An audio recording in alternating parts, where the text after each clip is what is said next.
publicly. Are you not entertained? Are you not entertained?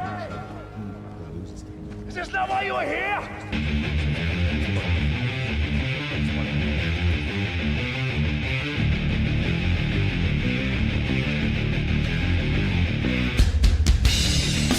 Jake Munro listened to that song in its entirety yesterday.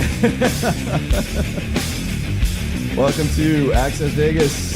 We are live in studio today. In the red one, I have Michael Sartain. And I have Jake Munro. We get into it today, all the way from Dublin, Ireland. Still jet lagged. Oh, yeah. Unbelievable. So. They're taking my exes from Kildare. Yes, I did. Yeah. I didn't say it in front of my current, but yes, my exes. My exes. Usually, this is where I go and I insert videos, but since we're already... Actually, let's just go straight to it. We'll probably I will react to the videos later on, Kyle. Yeah. Cool.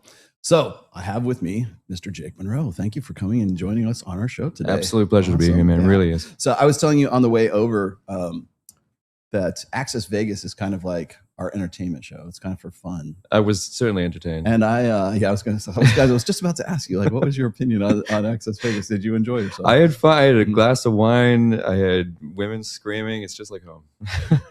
Well, we were supposed to have two of the girls on the show today, but one of them has let's just say a shoot that she has to go to on a Sunday. Sunday. It is the crazy. It's the most Vegas shit ever. Hey, she was going to come on the show with us, but she has to go shoot pornography now. She can't make it on a Sunday. On a Sunday, she has to do that. And you want to know Jesus will judge her. Do you know who's going to wait for her at home while she's doing that? Her boyfriend. Her boyfriend's going to wait at home while she does that. But she has to question you on your morality. Yes. How was anal, and you're sweetie? the problem. Yes. You are the problem, Jay. Oh, fuck. So I want to point out, like, so how I discovered Jake. I've been following you for about a year now. Yeah. Maybe a little over. You came up in my feed, and I think it's probably because it was like the ultimate crossover, because like I follow goth culture and I follow, metal culture, and like, as he knows, it's like I play in a band. I'm into all kinds of different kind of more like extreme music, right? Yeah. So I mean, I'll listen to everything from Behemoth to like Steel Panther, right? So Steel Panther, yeah, which we both share in common. Yeah, we both dig that.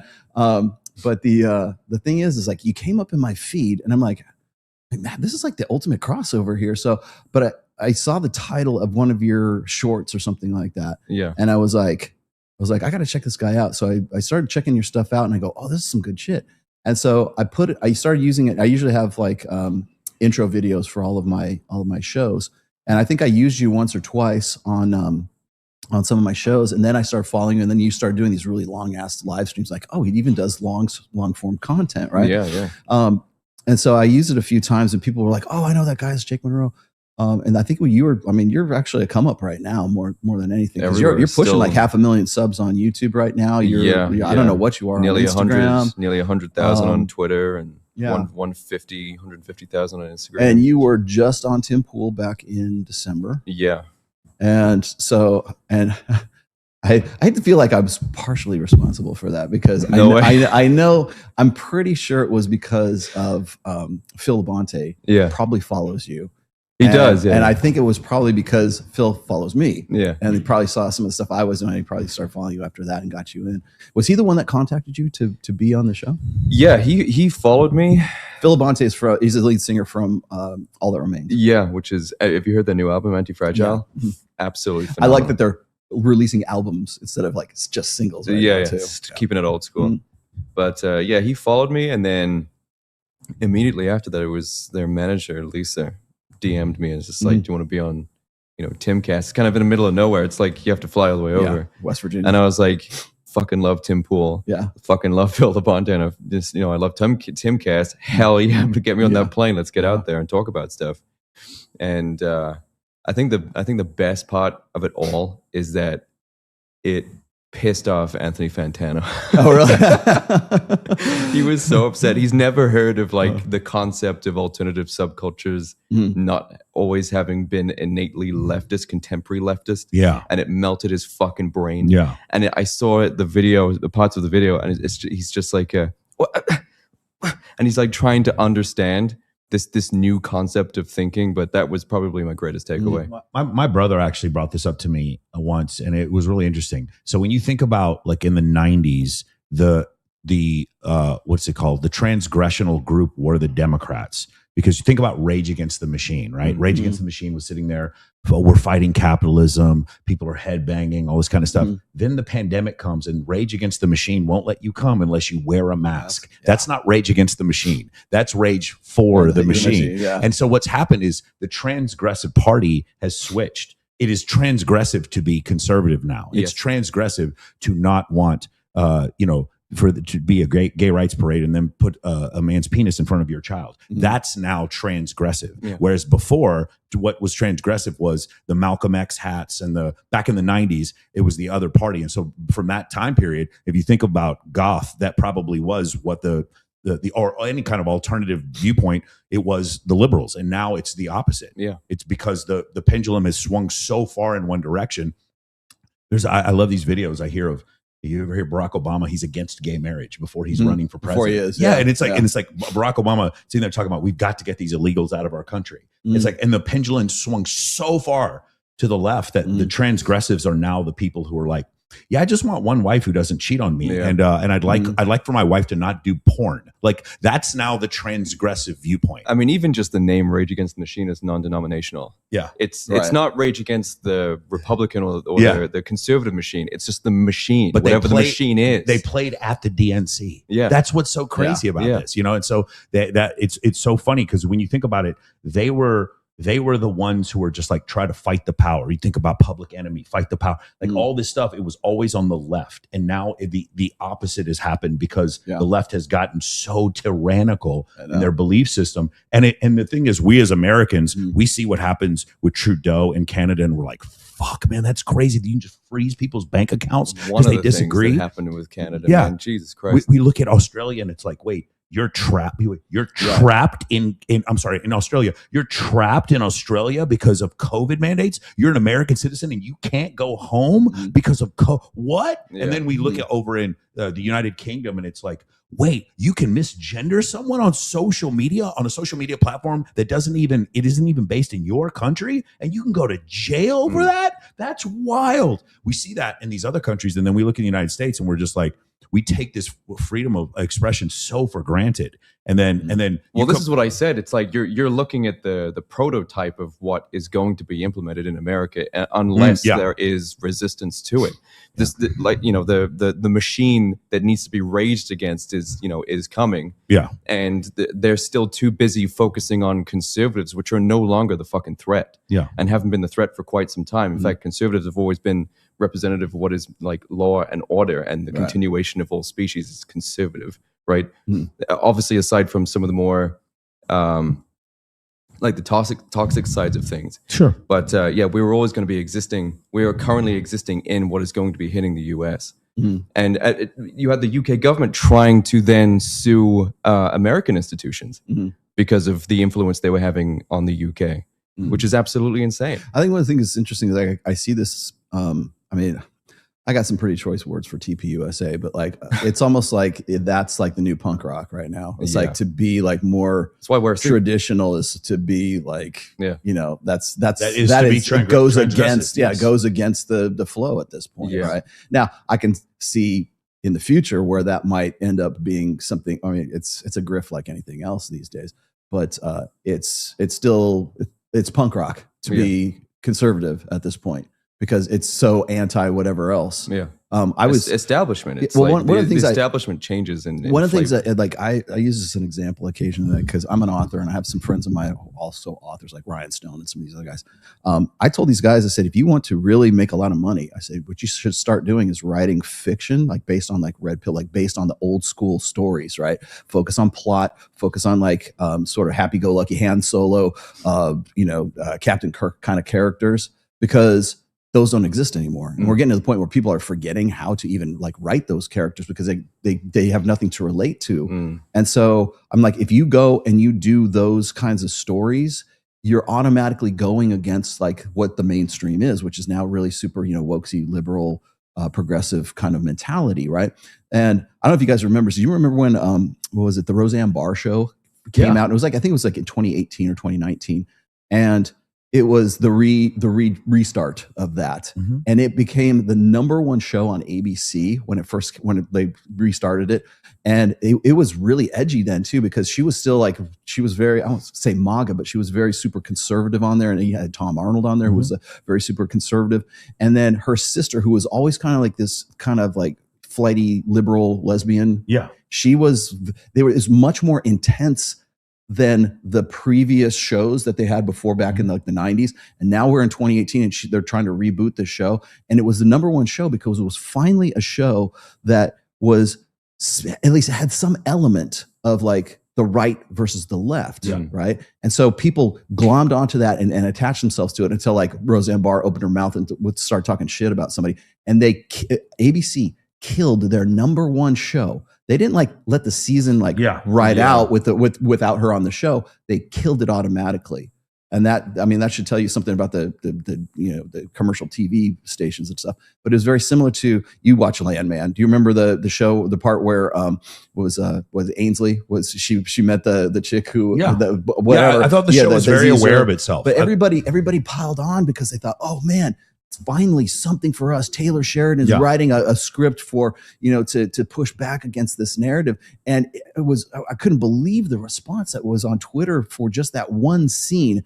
And, because up until that point, like me and Kyle talk about like Landman all the time, and how it's, in some ways people think that they're like Taylor Sheridan is sort of like making it more pro-feminine than it is like pro-masculine. But I said, just wait for a little while, because when those characters develop, you'll see Tommy will put, what are Ali Larter's character, I can't remember her name, in her place. And sure shit, he did by the end of the season.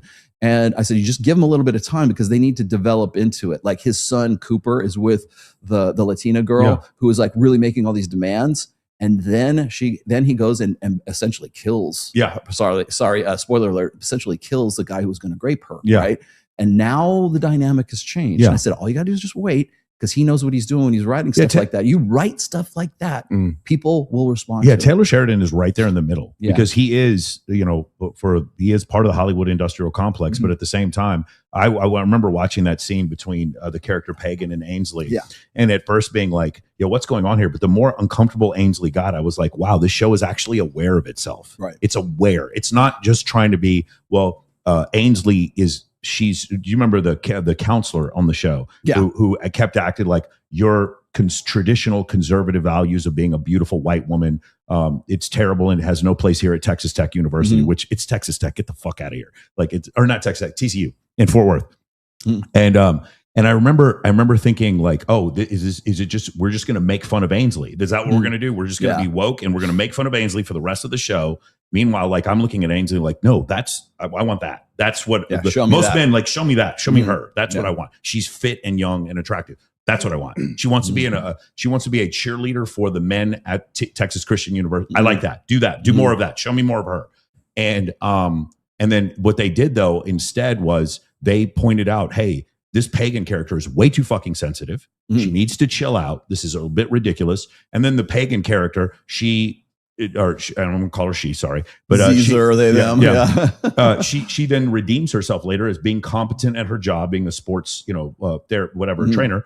And then they kind of stick up for one another and they find some way where she's like less sensitive and Ainsley just still kind of understands her for who she, and I appreciated that, but it's still in the middle. It's not, I wouldn't call it conservative. Yeah, certainly it's still not. in the middle. But that one scene, it's definitely considered conservative by today's standards. That one scene was enough to prompt, because remember that was before, and this caused a backlash. No, it wasn't a backlash. Well, it did on the progressive side. I was going to say, but like for the more right wing side, everybody loved. They couldn't stop talking about it.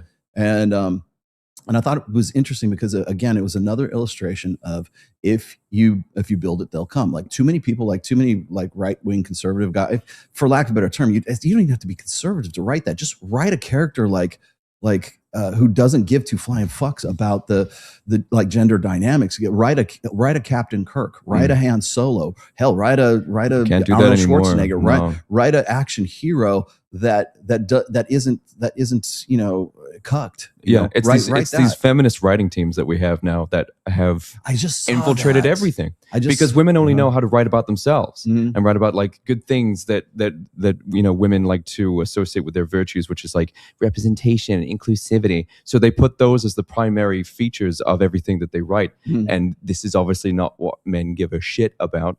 So whenever men then go to watch something that was, like Star Wars or Star Trek, you've seen the state of Star Trek now with the Klingons wearing skirts and stuff and being all sensitive, and Dragon Age Veilguard for all the gamers and stuff like that. I mean, the worst of all was The Last of Us Part 2. I got that game and I was like, don't do the thing I know you're about to do. Don't do it. Oh, look, the gigantic muscle chick beat the shit out of everyone's favorite fucking character. And I literally just ejected it. I was like, no. So the thing is, I'm playing the remaster right now. And the thing is, because I'm very interested in this Neil Druckmann who created the game. Neil Cuckman, man. Yeah.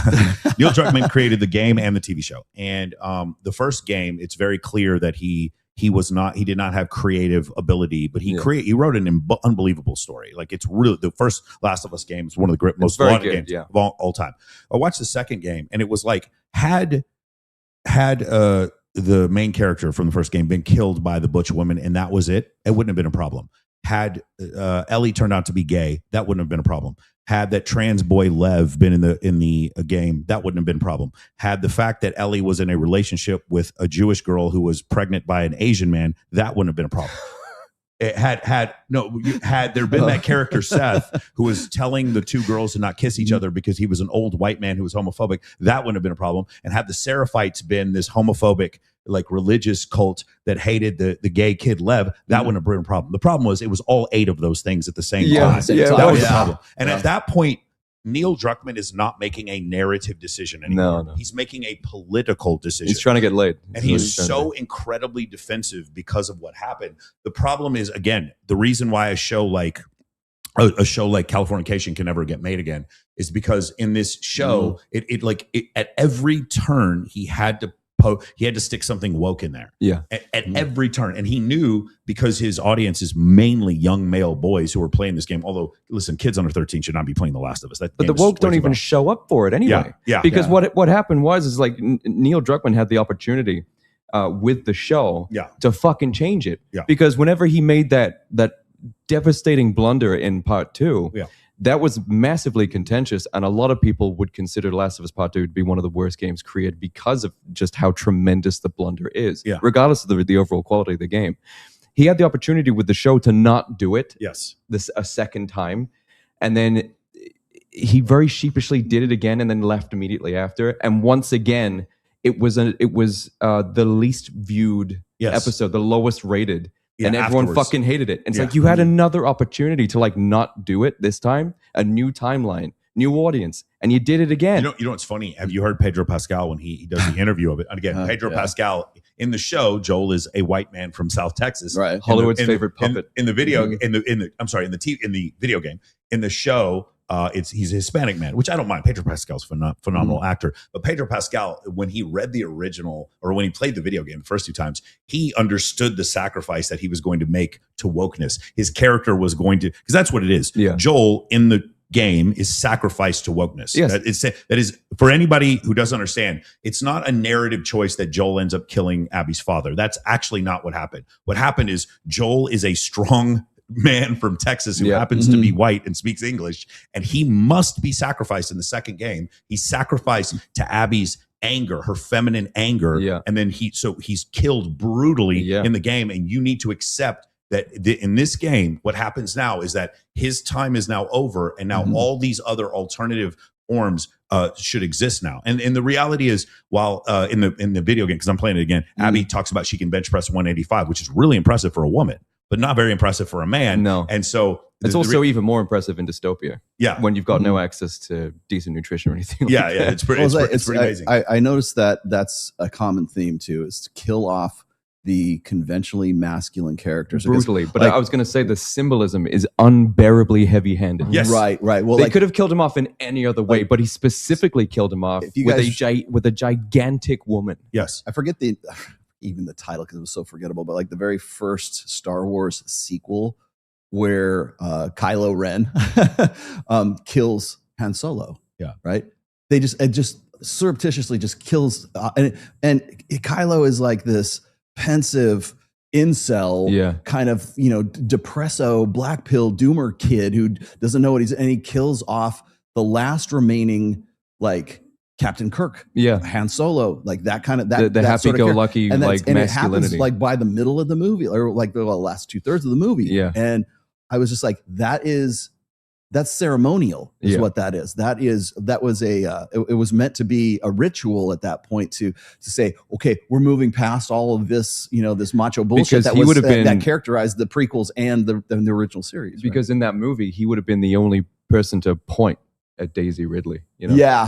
Listen, doll. He would have done that shit. If with him out of the way, he can't do his patented pointing that he does at everyone in every movie. Well, they can't also have that. And then of course they just destroyed Luke Skywalker as well. But what was funny Luke is Skywalker destroyed himself, and then Mark Hamill was complicit an in idiot. that. Yeah, I remember he was stupid about it. But fuck me. But the whole thing, I got into this about a few years ago about like the characterizations and how Rey is a Mary Sue character, right? Yes. And like people were asking me about that when the series was coming out, and I said, well, the reason why Rey is a Mary Sue, like she just knows how to use the Force and knows magically how to use a lightsaber and everything, is because it's written from a female perspective by female writers, and it's because it's supposed to be the hero's journey. It's supposed to be that hero arc. And if you look at, Luke Skywalker, he's green. He doesn't know jack shit. He doesn't ask from a hole in the ground. He's like, holding a lightsaber, doesn't know what to do. He has to be trained. He has to go through he has to learn. He has to become, men must become, women just are, right? I've said this a million times in my books and everything else.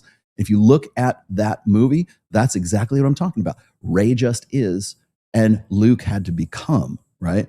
And so because women don't understand how men must become, they just say, well, she knows how to use a lightsaber. She knows, she's such a badass. She already knows like Brazilian jiu-jitsu, and she weighs all of 97 pounds, and she can take down a guy who's like 220 pounds. Was a ballerina. Right? Because she's so fast, and she knows how to fight. And it's funny when I see this, see this all the time in Netflix series where it's this tiny little, she's like 98 pounds wet, right? And she's taking down guys like 3 times her size. You know what it is? It's Arya Stark versus Duncan Egg. Yeah. Right? Arya Stark immediately can murder everyone who's in front of her and take down men 3 times her size. And Scarlet Witch as well. Dunk from Duncan Egg is like falling over. He's 7 feet tall, man. But he's falling over himself and barely able to kill him. They never have to go through a series of trials and education and how they get to that point. Yeah. They just automatically know how to do it. It was the Mario movie as well. They did that as well. Because Mario movie. Yeah, Mario in the CG movie for kids. It's also that sort of perpetuation of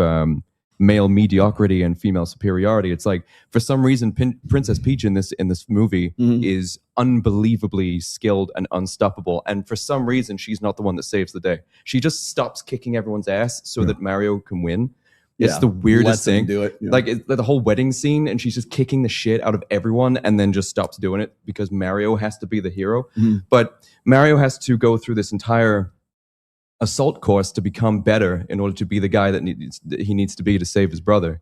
And Princess Peach takes him to this assault course, and he's there all day trying to do it, and he's like, oh, I bet it was how was it for you? Well, and she was like, oh, I did it first time. Well, that's what happens when you sort of gender swap heroes, right? Like they've been, I don't know if they're doing it yet, but they're supposed to be making James Bond a female, like a black female. Oh, they've tried. They've certainly tried. Well, there is a way to write this. Have you seen Ballerina? It's a John Wick movie. It's a spinoff. Yeah, what is it? And it was I forgot what her name is, but she gets her ass when she fights against men. They beat the fuck out of her in the movie, and you're like, oh, okay. And then she gets a gun and she kills them. Okay, wait, no, that's fine. I can get behind that. I understand what that is. But like, it's Captain Marvel. It's just, no, I'm just amazing because I exist. Yeah. I don't mind. There's ways to write strong female characters. The strong female character, she's getting her ass kicked. Then she finds a plank and beats the shit out of the guy over the head. That would, if a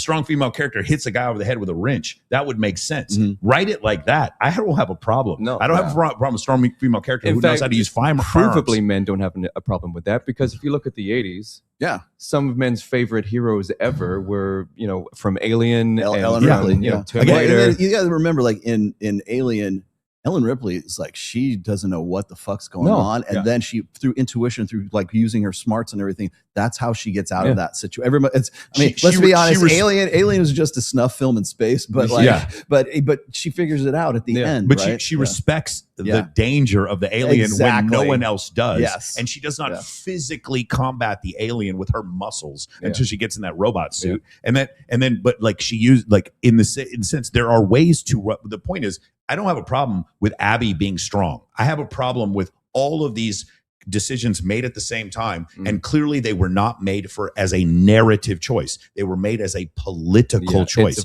That's the issue. It was virtue signaling. That's my issue.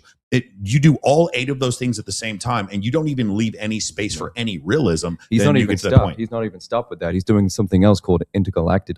I think. Yeah. Intergalactic. Yeah, it's like a new space. So somebody's saying that the new Predator movie falls to this BS too. I don't know. Yeah, have you seen it yet? Prey falls to that shit. I thought Prey was really good. They're talking about Badlands. They're talking about Badlands. It's a synthetic, so I don't care. Like the idea that like a Weyland Yutani synth is strong and it's female, that I'm not offended by that. But I think you're talking about Prey, where there was a Native American. I thought Prey was pretty damn good. Prey is tremendous. I thought it was pretty good. Like the plot wise, it was really good. But the guy who plays the alien in that is dating a friend of mine. Yeah, I met him. Yeah, you met him at one of the. He's a European basketball player. The female character in Prey is insufferable. You didn't like it? No, not at all. She is the most unlikable bitch ever.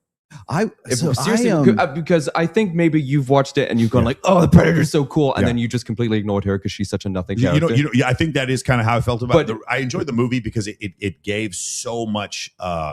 But like, it's the first time in the first movie in '87, you can kind of understand he's going through the trees. In that Prey movie is the first time you actually see him jumping from one thing to another. You actually see it visually. So I love the movie. They have the virtue signaling right at the beginning of the movie where all the other women are telling her to be a gatherer and have children. And she's like, "No, I'm not going to do that. I'm going to go out and win." And then she gets pissed off when her brother defeats the mountain lion or whatever the fuck, because she thinks everyone thinks her brother's dead because he went in to go fight for the rite of passage, and she came up with this idea and he didn't do it, and then she got knocked out and brought back, and then everyone thinks that her brother's dead, and he comes back and he won and he gets the rite of passage. She's pissed off because it wasn't her. It's like, your brother's not dead. Like, fucking lighten up, bitch. It's that same. I mean, it's the same.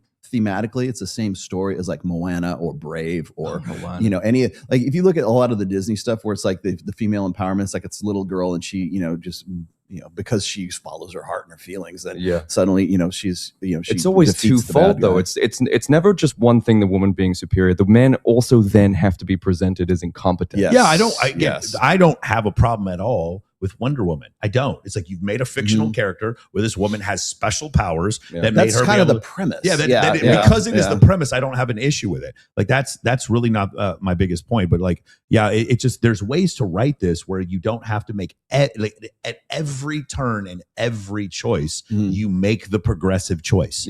At every turn, like, life doesn't work like that. Sometimes things fall this way and sometimes things fall that way. In these books and in these video games and these series, every female character can kick the shit out of every male character every single time. That's too much. Just chill on that. That's all I'm saying. But then there's the evening move in every single one of these where she's getting beat up, so she kicks him in the nuts. And then she defeats the big strong man because she kicked him in the nuts. You kick me in the nuts, it would suck, but you're still gonna lose. We should just punch chicks in the tit. That would not be good. I think it's like a complete 180 in the movies. It's just like, okay, so here it is, ladies, because you've been kicking us in the nuts for comedic effect in movies for the last 30 years. Tit punches now constantly in every single we can do it. Yes. We'll finally open the floodgates. Yes. I think we'll have a good laugh about it too. Well, I think it's funny because it's funny you should say that, because it's I actually wrote an article or essay about this one time where it's acceptable, like in like Guardians of the Galaxy, right? when Star-Lord, Chris Pratt, right? Yeah. He's meeting Gamora for the first time, right? Or like she can't remember who he is, and she kicks him in the nuts. And we look, ha ha ha. I'm like, because we're he's kind of like, he's not Thor. Yeah. He's not, Yeah. he's not Captain America. He's kind of like the goofy, almost beta character. So it's okay to kick him in the nuts, but you don't kick Thor in the nuts. No. Yeah. And you don't kick, Captain America in the nuts. You can kick him in the nuts. And the reason for that is because that character archetype is the guy that needs a woman to save him from himself. Yeah. Needs him to, that's the archetype. It's like the Homer Simpson thing, right? Homer needs Marge to save him from himself, from making these stupid decisions that only she's got some sort of feminine intuition that he's relying on all the time. And that's been an archetype or a character for like forever. Yeah. Really. I mean, since like Dr. Huxtable. It's the awakening like of responsibilities in men. Yeah. It's like, here is a responsibility you have. And a man goes, okay, well, time to stop being goofy and sort my shit out. But, they did this a very similar thing to like the kick in the nuts and, making a big funny thing about it was Killing Eve. Have you heard of the show? Yes, of course. I've seen every episode. They cut off a guy's dick and make a huge fucking joke about it. And it's like, could we cut off any feminine part of a woman and cook that as a joke in any show and not have it be the darkest thing ever on television? Yeah. And it's just like, well, and so you got to remember, what is this double standard? What's the type of character that it's okay to do that? Mm-hmm. Like the type of male that it's okay to do that. If it's a beta male guy, it's okay to kick him in the nuts. Yeah. Right. Because what are you doing? You are humiliating him by pointing at his dick, right? By literally in some cases emasculating him in that sense. Yeah. I would like to, kick Chris Hemsworth in the nuts. Just for the sake of argument. Did you see his fucking workout app that he did? I mean, nothing. Oh yeah, you talking about where he's taking steroids and he's like showing off the because there was this whole speculation, which is like, is Chris Hemsworth on steroids? And I'm like, well, how about we speculate if you're stupid? Yeah. Because I think yes, because whenever Chris Hemsworth did like the workout app, it's like, yes, all you got to do is just do like like this kind of thing here. And it's like, if you did that for 5 years, you wouldn't even look close to what you look like. Yeah, kettlebells. Yeah. It was like I did Kegel CrossFit. exercises. This is a CrossFit body. But where does he get that? Where does he get the permission to do that? He gets permission from The Rock because he watches The Rock take steroids and pretend like he doesn't. The Rock, really, he's the only guy in the history of the WWE who didn't take steroids. Incredible. That's amazing. Absolutely Good job, amazing. Rock. Amazing. You must be absolutely built different to everybody else, unless you're lying. Yeah. Yes. And let me get to some of these super chats here real quick. Sure. She wants to meet for coffee. This guy's asked me about advice. She wants to meet for coffee and she spells out her schedule. But when you ask about going to dinner, she now has a boyfriend. Seems like it was just about attention until you double down. I think that's the boyfriend disclaimer. So here's the thing. It's because he brought up the attention thing. I don't know if he watches my stuff. The thing that I want written on my tombstone, that I want left behind, is the difference between attention and compliance, which we brought over a million times before. Orion Taraban, I love the way he says this. He says, a date is a meetup with an opportunity for sex. It is. If there is no opportunity for sex, there is no date. A coffee date during the daytime is not an opportunity for sex. It's a meetup, but it's not an opportunity for sex. When he then says, let's go to dinner, that's now a meetup and an opportunity for sex. And her response is, I have a boyfriend. Right. When she said, I want to go on the date, or she touches you on the arm, she says, how smart you are. That's attention. Attention requires no sacrifice. Compliance requires sacrifice. Put on the sexy red dress, put on the lipstick, put on the heels, come meet me, and then come back to my place. These are things that require you to move your body. Sacrifice. You say, this is why I say this all the time. Attention is a woman sending you nudes. She sent that same nude to 35 other guys. A compliance is when she comes over nude. Yeah. That means she's foregone all of her other opportunities and put herself in a vulnerable position by coming to your place. That's compliance. So if you would just grasp this one concept, it would change the whole world. OnlyFans would go out of business. There'd be no more strip clubs. All of it would change if guys could understand this one thing. When a woman gives you attention, it's worthless. It costs a woman nothing to give attention, just like it costs a man nothing to give sex. If you give your attention back to a woman, then your value drops. Just like if a woman gives her sex away for nothing, her value drops. It's the same type of situation. So when a woman gives you, she touches your arm, tells you how handsome you are. Oh, I would love to go on a date with you later, blah, blah. And you tell your friends, yeah, I'm going to get this girl. She'd love to go on a date with me later. And I'm like, bro, did she go on a date with you? It's like, no, she had to do something with her mom, but she'll go on a date with me later. It's like, no, bro, you got attention and returned the attention with validation, which lowered your value. You should only give validation when a woman gives compliance, period. That's not misogynistic. There's nothing wrong with that. Women do it all the time. Trust me. Well, you see these women that are like, hey, I need a budget before I go on a date with you. You to send me $1,000 so I can do my hair and before. So when a woman has standards like that, it's not offensive. If men could just do this one thing, stop giving validation to women who only give you attention, we'd change the entire world. There'd be no red pill. There'd be no manosphere. There'd be nothing if men could just understand that one concept. Aloofness is the key to power. Yeah. I mean, you could even do that thing where it's just like, she gives me a date, like I'm free on this date. It's like, no.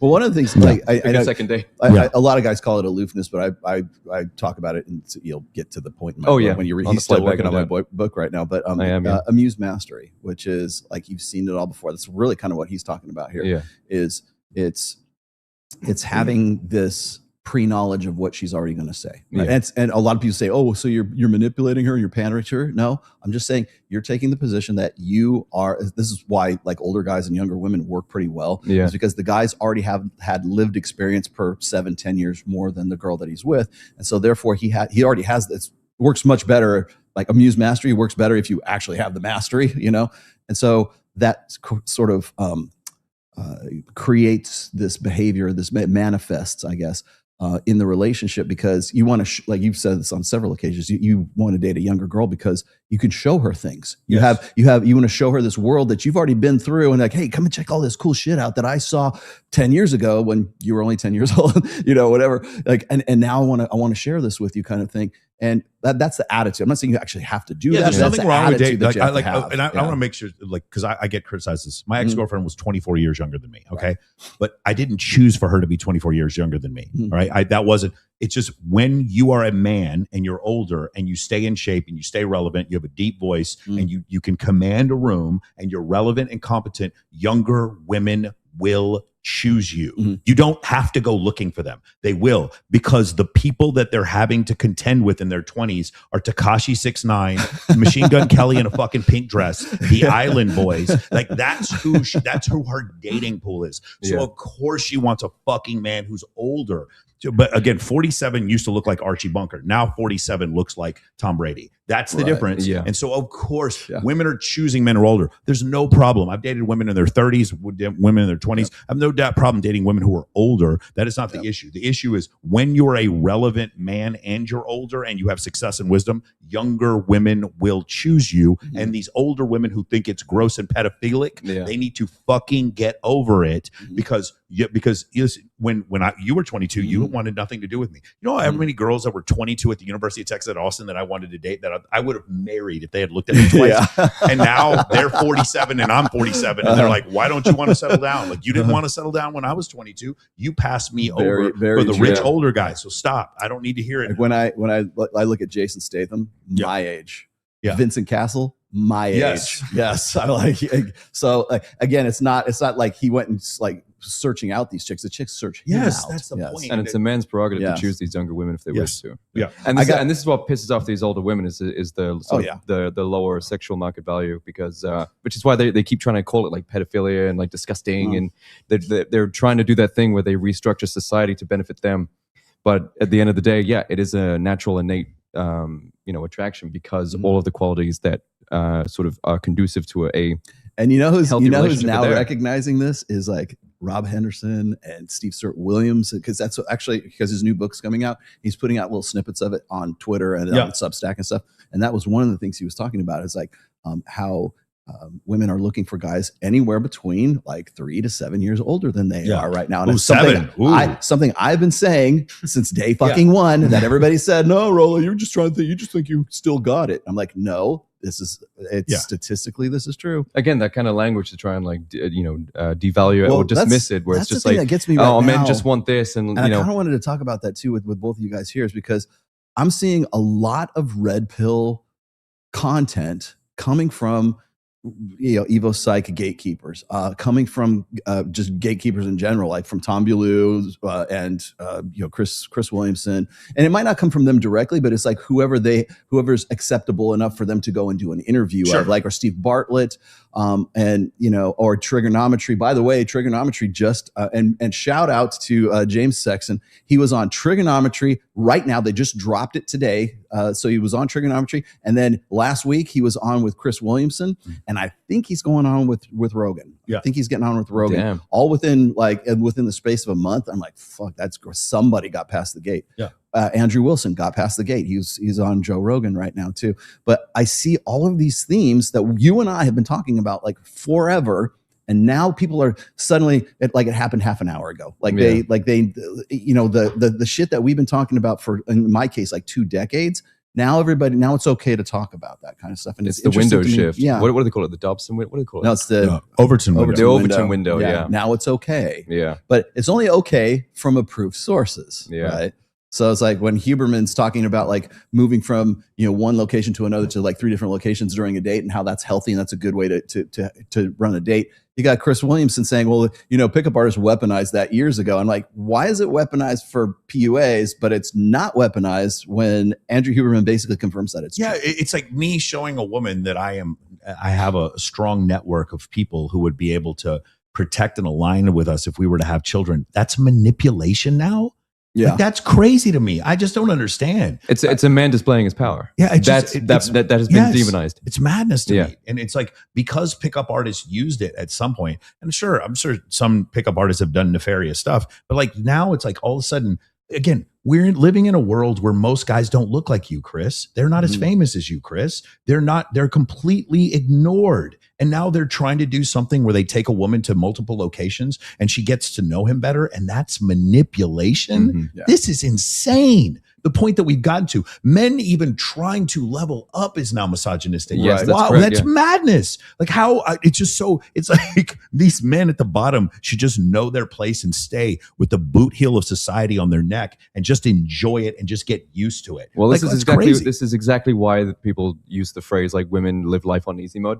Mhm. Because they've put men in such a position where they're subservient to pretty much any of their needs or requirements, and anything that is perceived as male empowerment is immediately demonized. Yeah. So it's like a woman gets to make the decisions and the choices, and like I guess because I have stronger feelings for you. You can all fuck off now. Yeah.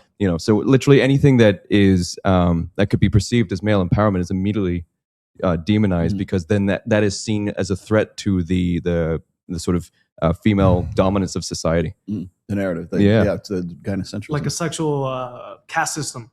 Yes. Yeah. Yep. Yeah, exactly. I also want to point, I was telling you on the drive over here, I was listening to the latest video by Nick Freitas, and he's trying to outline like the problem, but like the gender gap divide or whatever it is, why there's like such conflict, or the male loneliness epidemic and all this other stuff. And I got some videos I'll show later on, but like he was talking about this and he wanted to sort of like clear the air. And it's funny because he had to do a disclaimer at the beginning of the video, like, I don't hate women when I'm saying this, right? And I don't think men are the problem. I don't think women are the problem. He's just trying to like sort of square the circle there. But the very fact that you have to say that in the first place should tell you what the operative state of of humanity and society is, that you would have to even say that. It doesn't in the even first work. place. Saying that stuff doesn't even work. Yeah. And so and again, another guy who's covering ground we've already covered a long time ago, and he brought up the marriage rate, which I've brought up a million times on this show and other shows, 6.1 per 1,000. I'm glad he got that right. Thank you for being accurate, Nick Freitas. But again, it's these guys who are just coming into this right now, and they're using this kind of content, making it sound like it's just something that happened this year or a while. And it's like, no, dude, we've been talking about, in my case, I've been talking about this since like 2004, 2007. I heard somebody say this and I thought it was really interesting. We're going to look back 200 years at this point in time and be like, there was this massive population collapse and we didn't know what was going on at the time. And then they're going to show all these manosphere shows and it'll be like, these were people who were seeing what was going on and they were trying to describe the problem before the problem happened. Because what will happen in 200 years is like, why in the world would they go from 8 billion people down to 2 billion? What happened? Yeah. What in the world? The two things, that will be the first thing. And then this year, 2026, is the year when you can't tell that it's AI anymore. In 2025, I could always tell. I've finally this year seen for the first time in the last 3 weeks videos where no one can tell. And we knew it was coming. I just thought it was going to take a little longer. This we will look at before the what we call it the singularity. And I don't mean total singularity, but the singularity of like, there's a video if you guys want to look up right now. Look up a video of Brad Pitt fighting Tom Cruise on a Saw that. rooftop, Yeah. and you tell me if you can if you truly knew that this wasn't this was an AI video, you cannot tell the difference. There's a video of Keanu Reeves fighting Joe Rogan, like in sort of like like a Matrix style fight or stuff like that. You cannot tell. Yeah. That it's AI. And we're to that point now. And so now the ability for misinformation will never right now it's going to be greater than it ever has been. What do you mean about making this work? Oh, is this one? Yeah, put that up. Yeah, it's more just behind why it's publicly available. Seems like it would be conducive to some sort of like I don't know. I don't scale sabotage of society. I don't know if it's deliberately nefarious, but I do think if you can make but things you can see the nefarious, right? But we've been wanting more accurate looking video games forever. Right? Yeah, the fact that you can make the graphics better. That's like a corporate level, right? Yeah. So why is this being available for people to just use? Like you can that just is pretty sign amazing. up go ahead, and just make stuff. Put it on. Yeah. You can take that out. Yeah. A big studio budget. You killed Jeffrey Epstein, you animal! He was a good man! He knew too much about our Russia operations. He had to die, and now you die too. So that 50. Wow. The first time that I got tricked was on Access Vegas just on Wednesday when we had that one girl that was in the car. Yeah, she's like, I was like, I thought this was real at first. Yeah. I mean, what she was saying was ridiculous, but like I couldn't tell it was. I knew it wasn't real. The only realistic part of it. Yeah. I knew it wasn't real because I had heard that script was by several other AI agents. Number one, and number two, I went and looked at the rest of her stuff, and it's always the ones you can get away with when she's walking around and she has unrealistic bouncy boobies that are real, but they're like the shape of fake boob. That's when you know it's AI still. But they'll get past quite that. Figured that out. And the other thing is like again. This is going to come as a shock to many of you who don't know me. One of my best friends is CJ Sparks. A lot of my best friends are females. And no way. Yes. And CJ Sparks, she hosts a show called Inside OnlyFans. And in the show Inside OnlyFans, they asked, do you think AI is going to take over for all this content creators? She's like, no, I think AI is going to make it so people really want the real connection more. And I'm like, no, CJ, and I love you, CJ, but no, that is what you just saw. That video is the end. If they can do that with Tom Cruise and Brad Pitt, they are going to be able to make what? Because here's what they'll do. There's nothing real about the current climate of OnlyFans. Well, but I want you to consider take two famous models. Let's take Sydney Sweeney and let's take Megan Fox. I cannot use Sydney Sweeney or Megan Fox's physical appearance without their permission. I still can't legally do that, but I can make an amalgamation of Sydney Sweeney and combine it with Megan Fox and have another beautiful woman who looks half Sydney Sweeney and half Megan Fox. And I don't have to pay anybody for that. Right. And so now, because it's like me doing a cover song of a musical, whatever, I don't have to pay anyone for that. And so now that's the new AI OnlyFans model. OnlyFans model, sex worker. That's who that is. No, I'm sorry, ladies. Like I love so many of you. Some of you ladies are very beautiful. I wish you weren't doing this for a living, but some of you are very beautiful. You're not going to be able to stand up to that because that AI agent can now make infinite content. OnlyFans operates like AI. Yes. It's literally just like an algorithm that you feed into, and this woman learns more about you as you talk to it. It's funny that we're talking about this because like we need prompts. We need like AI needs us to learn from us so it can give us do an amalgamation, right? To come back, right? And I think it's interesting because the whole thing with OnlyFans is and not this show included, like anything where the audience like that's why I do live streams. Anything where the audience has a participation role, like if you super chat in here, you're going to change the course of this discussion because I'm going to read it, and that's you can pay $5 for it, and then that's fine. We'll talk about it. Same thing with OnlyFans because OnlyFans is engagement media. So you go and say, "Hey, take your shirt off. Hey, how's it going today? Hey, tipping to get a response and stuff like that." But it's engagement media. Same thing with Adam 22. Like Adam 22 goes and gets Jason Love to go knock it out with Lena the Plug. It's not about the actual event. It's about all the hype that leads up to it because everybody's engaged and everybody wants to talk about it on not just No Jumper, but on all the on DJ Academics and all the rest of these guys, they want to talk about this. Same thing happened when they did the boxing match between Adam 22 and Jason Love. Same thing that happened with was it Logan Paul? All that stuff. All it is just engagement media. Now take that and put an AI element into that, and you it's on autopilot at that point. You don't even have to do anything. In fact, AI has already been pretty good at the sort of the response concept. Do you remember like the being able to talk to God? No. Any of these like chat robots from like 2005? Yeah. So you could literally just load up like a program where it's just like ask a question, and it's like a series of like automated responses that it feels like you're actually talking to it. This was 2004, 2005. So the model is already, even 20 years ago, has already been pretty tried and tested. So now it's I mean, like I said, OnlyFans itself already feels like an AI model. Yeah. So it makes perfect sense. Like this, I think men would miss the realistic aspect of OnlyFans. Doesn't exist. Yeah. The very nature of OnlyFans is non-realistic. Technically, that's what the Tates were doing with their cam girls. Is they were the ones behind the scenes that were doing the talking, communication.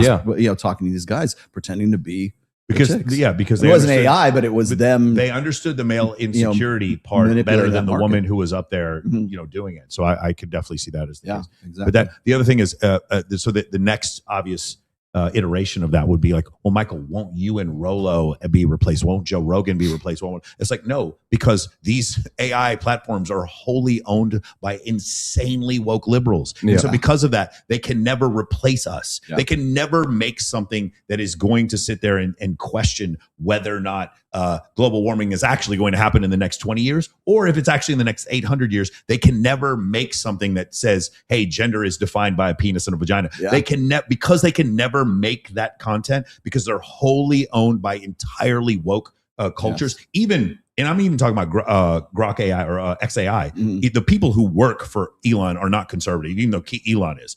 I've listened to their interviews. And so because of that, no, we're not going to be replaced, because they can't make the content that is going to sit there and espouse that go against the narrative. Evolutionary psychology, hairless murder apes, that narrative is never going to come out of AI. That's what I was saying earlier about the potential nefarious reasons for AI being so openly available to the public, is that you couldn't replicate what we're doing because it is owned by woke people, and these woke corporations, that they're never just interested in leaving us alone. It's almost always from the position of constantly attack and try and destroy.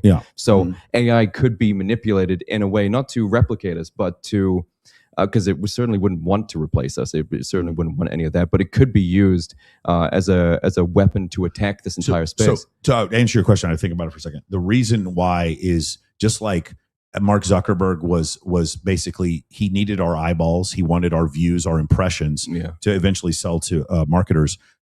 AI needs our really kinky, weird expressions on Nano Banana and Midjourney to learn from us. It's like we get to years like how are we allowing average people to use this very powerful platform? I had to think about it for a second. I was like, well, because what we're doing is now giving it ideas. It's now has the opportunity to learn from us in its fullest form, or in its more powerful Voltron, fully assembled form, AI in 10 years, whatever, 5 years. That our protests to AI will be so inconsequential to it. It will be Ready Player One. If you want to see what a closer example to what our future will look at, read the book Ready Player One by Ernst Klein, and then also read the Expanse series by James S. A. Corey. If you watch those two, where it's like 90% of the Earth's population is part of a useless class, they still live fine. They have cancer's basically been cured. People are not dying from heart disease anymore. People who are poor are living to be 140 years old. And in comparison to homeless people back then,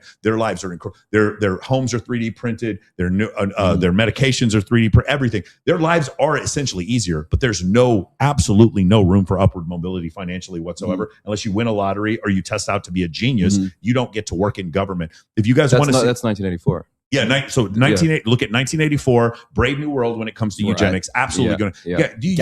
The eugenics one is the funniest one to me. It's like anyone who again, if I say, hey, listen, we were able to see the 46 alleles of your child that's about to be born, and we found out that your child is going to have some sort of Huntington's.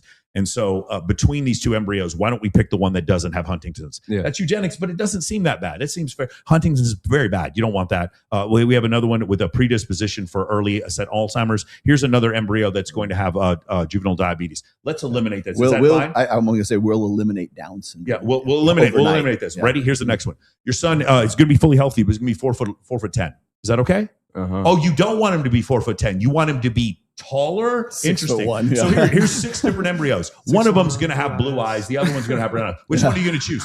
Oh, you're going to choose the blue-eyed taller one? Isn't that wild? Hey, listen. Totally healthy son, but he's going to be a homosexual. You want to? So we're gonna get rid of the homosexuality. We're gonna give him some blue eyes. We're gonna make him tall. Hey, I remember some guy back in the 30s trying to do something very fucking similar to this. Yes. Anybody who thinks that eugenics isn't going to happen, you are out of your fucking mind. When it comes to your kid, now you want your kid to be a Major League Baseball center fielder. You want him to be a midfielder in the English Premier League. Now everyone wants their kid to look like that. Let me go one better for you, because the eugenics thing. I talked about this in my 4th book in religion.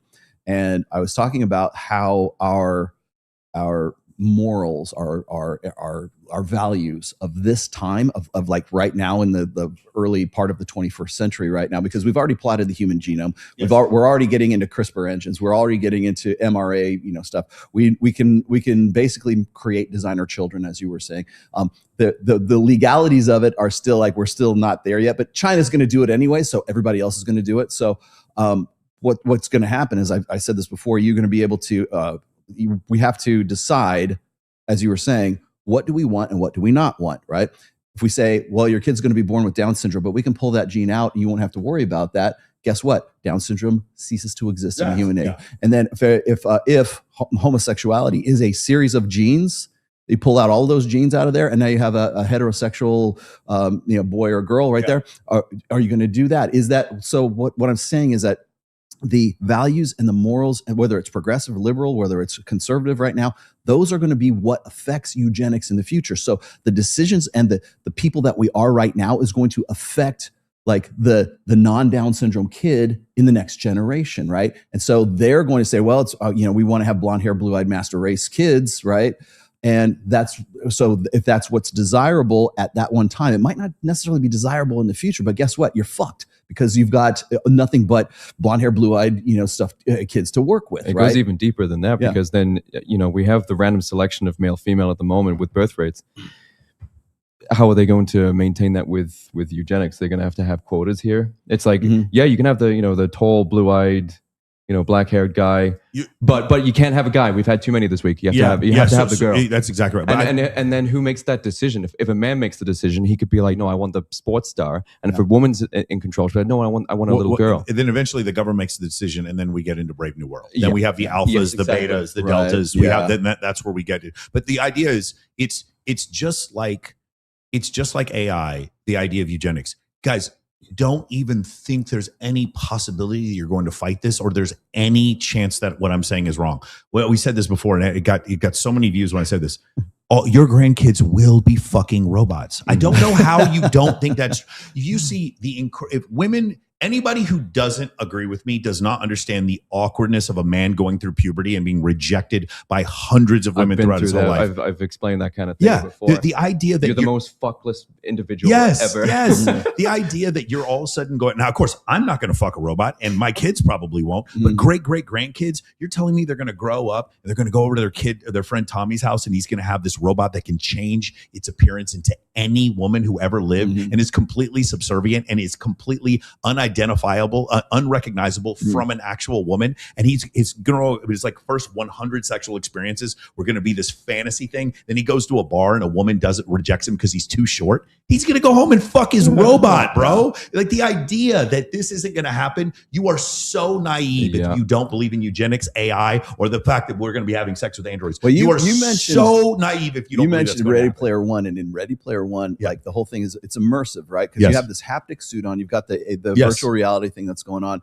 You can smell it. It's basically it's almost like the Matrix, right? It's the holodeck from Star Trek, pretty much, right? See, that's why I think that like the robot thing is not going to be as like so significant as if you could put on a haptic suit and you have someone sucking your dick, and you can have like some sort of like that. Yeah, the virtual reality thing is probably going to happen before the robot thing. I'm not saying it won't, but I'm just saying if the cheaper alternative than the robot, which is going to cost you 10 grand, 20 grand, is going to be like, oh, I can put on this haptic suit and have Jenna Jameson or like, you know, some porn star from the past, right? Like you come and have sex with me with her best friend or whatever.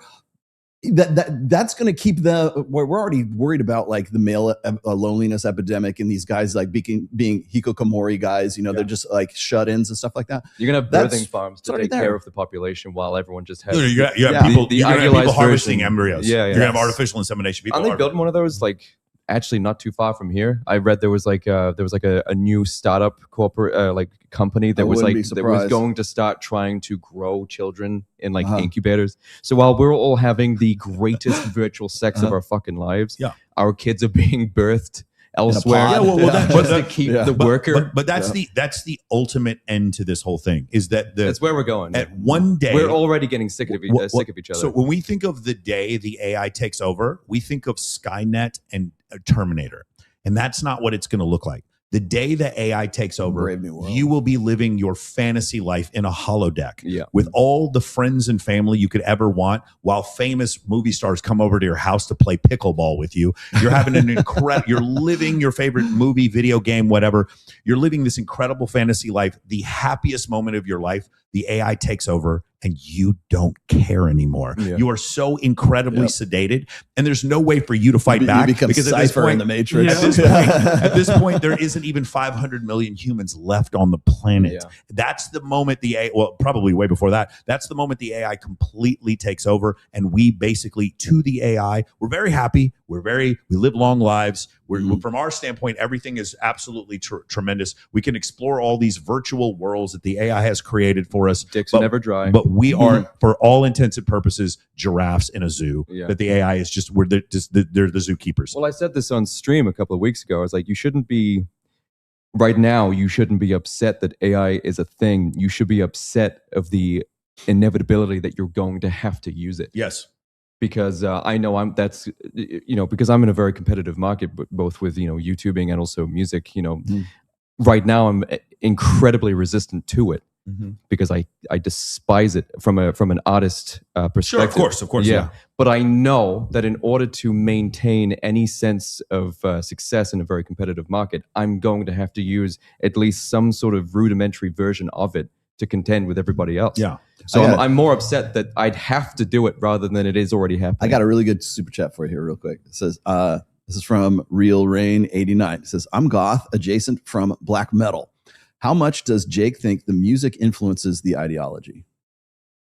The music influences the ideology of like dating or goth or whatever. The goth music is so. I saw your one video where like goths really don't like goth music. No, goths don't fucking like goth music. Even the goths that wrote the music don't even like it. They changed so fast. They changed so fast. Like from 1977 through 1981, and then from 1981 to 1985, like they changed so quick because as soon as the music that they were very freshly created, as soon as that was then being imitated by everyone else, they would change it entirely, and they'd go find something else. And then this is why like goth is, after 1985, is almost unrecognizable. It becomes an imitation then of the 80s because it was like fresh and strange and innovative, and then all the way through the 80s, and then the 90s you had like industrial and stuff like that. And after that, you had all of these new bands coming through trying to imitate the 80s, which I think is ultimately antithetical to goth music. It was always about trying to do something entirely different. And no one was. People were just trying to, people say that the stuff from the 80s is goth, so we're just going to sound like that. To the point where there's a band in California who I can't believe hasn't been sued by The Cure because of how close it is. Even sings like him. He sings like Robert Smith. It's unbelievable. It's unbelievable how close it is. I remember, so when I first discovered you and I saw your shorts, and then I started watching your show and everything like that, and I started using your clips in my beginning parts of my show, like people were like, I had to like put out this default, said, I know this guy has got the makeup on and everything else. I think you had the long hair at that time too, right? Oh yeah, the cool wigs. Yes. And so I'm like, the look is going to shock you, but like, listen to what this motherfucker has to say, right? Because you have to get him past that. Yeah. because I mean, the look is what draws you in, but it's like what got me was like what you were saying after that. Because, and I think you said this on Tim Pool, is like goth is not necessarily a conservative thing. It's not necessarily a political kind of thing. It's escapism. Like, it's for everybody. And so, like, I mean, it's been your kind of, I don't say mission, but it's been your sort of your gig to say, hey, look, you can still be goth and you can be like, you know, conservative. Out of total necessity, because they are strangling it to death with their contemporary leftist ideologies. They're essentially just turning it into an extension of just like Antifa, you know, which is just unbelievably toxic as an organization, to the point where it was actually, you know, deemed a terrorist group anyway. That's how bad it is. Right. And basically, goth was always about specifically the music and the inspirations behind the music. It was not about any political affiliation, even if it was in any way classified as, you know, liberal. It certainly was not, you know, West Coast 2026 contemporary liberalism or leftism. It's like the leftism that exists today would shock the leftists of 1970. It's not the fucking same. So there's always been people of both people of any beliefs or ideologies in goth. It was always about the art and the expression of it. It is like whenever I started doing this, all the most DMs I get saying the stuff that I say and talking about the goth subculture the way that I do, and all the points and all the facts and information I bring up, I get tons of DMs every single week from people who are, you know, 50s and 60s and being like, holy shit, Jake, you get it. Yeah. I'm a conservative goth. I've been conservative my entire fucking life. It was never about the politics. We never spoke about it. It was all about like the music and the aesthetic and the literature and all the inspirations that went behind the formations of these bands and these songs. So like the separation of politics and the subculture itself is essentially what I'm trying to get at. Yeah. And I'm being affirmed by all these people that have been in longer than I have. I think that's what freaks people out too, because it's like, especially when you were on Tim Pool, and you also met up with Milo when you were on Tim Pool as well, which I thought that's another conversation. Yeah. But I think the thing is like when people see your look, they're not expecting what you're saying to come out of you. Yeah. Right? And this is exactly the problem I'm trying to fix, because people are associating someone looking like this with being a leftist woke nut job. Right. And I'm trying to I think he's trans. Yeah, exactly. Yeah. I'm trying to remove all of that. I'm trying to be like, oh, there's a goth, like Robert Smith, you know, like all those old stereotypes about goths, you know, like all the ravens and all that kind of stuff. Now it's not that. Now the assumption whenever you see a goth these days is, you know, oh, I wonder how extreme I wonder how many AKs he has at his house. I wonder if he's already tracking ice, you know. Like, you know, the thing that got me also, and this is just a side note here, is, and I don't know if it was your channel, but it was I probably got it in my feed because I was following you. But I saw this one kind of like really brief, I guess it was a reel, but it was almost like a documentary kind of thing about how different cultures have like different versions of goth. Like there's the classic sort of like European style, you know, where it's like it's what we would consider goth, like the Victorian kind of goth. And then there's Japanese culture has a goth culture. Yeah, visual K. Especially what we were talking about. Yeah, Mexico and Latin America has a really crazy goth was weirdly huge down there, man. Yeah, dude, it's like they're stuck in the 2008 era. Yeah. And Japan as well. They've also got like their own slightly out of date version of every subculture. And then like Egypt has a variation of it. If you look at even some of the Pacific Island cultures it's a fascination with sort of like death and darkness and negativity kind of thing. But it was funny to me to see how it's repeated through different cultures and different countries. And it's not like they all got together and said, "Hey, we're going to do everybody's going to do a golf." It's innate. No, it was just something that was innate, and they all have that kind of like a Halloween kind of thing going on for them, for lack of a better term. But like there's like different cultures. It's human nature. It's human nature to be obsessed with death and the macabre. Because we're the only species on Earth that's capable of actually perceiving it and appreciating it. Right. Some people are, you know, put off by it. It's like that's disgusting, or you know, death is horrifying. I don't want to think about it. But there's so many dark aspects of human nature and the world that are incredibly interesting to a specific type of mind or personality. And this is what I was saying as well, that you can't assign politics to goth, because that's irrelevant even regionally speaking. Because like Oh, it's leftist. Leftist what? Leftist America? Leftist West Coast? Leftist what? Mountain? Like, or how about is it leftist UK? Is it leftist Europe? Is it leftist India? Because if you ask any of these leftists from any of these nations, any of these continents, their version of leftism is entirely fucking different. Represents entirely different attributes and core values, core beliefs. Some would even disgust others. So to assign that there is like a leftist political leaning as like an innate core belief of it is to destroy the subculture itself, because it would not exist if that was the case. It would be starved to death in any other nation that does not have these values present. Yeah, cool. I got this one. Question for the panel. Do you think preventing mandatory paternity tests is a noble cause corruption when the noble cause, child stability, is placed above biological truth and men's rights? Isn't the immune response MGTOW? Men going their own way. So obviously, like, I don't think it's always questionably it's questionably immoral whenever you want to hide the truth. The idea, so I understand the argument is the judge is saying, hey, listen, you've been raising this child for the last 10 years. The paternity test shows it isn't your child. We don't want to have the mandatory paternity test because we're afraid you're going to assault the mother, and because now this child isn't going to have two parents, and that's what's most important. And the reality is, this same system created a welfare state to take over for the fathers in the first place, which is the first issue. But it's not a positive alternative. But the issue is, like, the agency of men is now the least considered principle in this equation, right? The fact that you get to use your resources and time to raise genetic offspring that is yours. Now that agency has been taken away from you. So, I mean, yes, obviously mandatory paternity tests, it's ridiculous. Like, if I commit a crime, you have no problem taking my DNA. Right. I join the military, you have no problem taking my DNA. If a woman has a child with a man and she's deliberately deceiving him, I just don't understand why we would allow.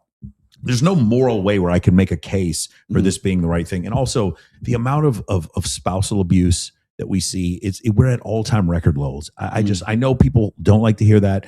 You should read The World, what is it called? Enlightenment Now by Steven Pinker. He goes over murder rates dropping. Like, the world that we live in now is the safest world that we've lived in history. There's still massive problems, don't get me wrong. But, like, there's no World War II going on, and there's no Spanish flu going on, and there's no massive level of famine in the Western world at all. We're not anywhere near those levels. And so now what's happened is we got to a point where it's like, well, now we need to take away the agency of men to be able to know if they're raising their own kids. That's madness. So obviously, this is a symptom of a femme-centric society. Sure, of course, yeah. Because it serves women and no one else. Yes, which for women is that's fine. That's completely fine. However, a man would view perspectives and be like, well, that's not necessarily fair to this, to these people here. So, obviously we're going to have some, we're going to provide some liberties or courtesies here. A woman has absolutely no issues whatsoever with this, subverting the course of society in a direction that allows her to have total and utter dominance. Well, but aren't we also incentivizing them to do that? Yeah. To go have the rich man raise the handsome man's baby. Right. Like, why? What's stopping us from going and doing that on purpose now?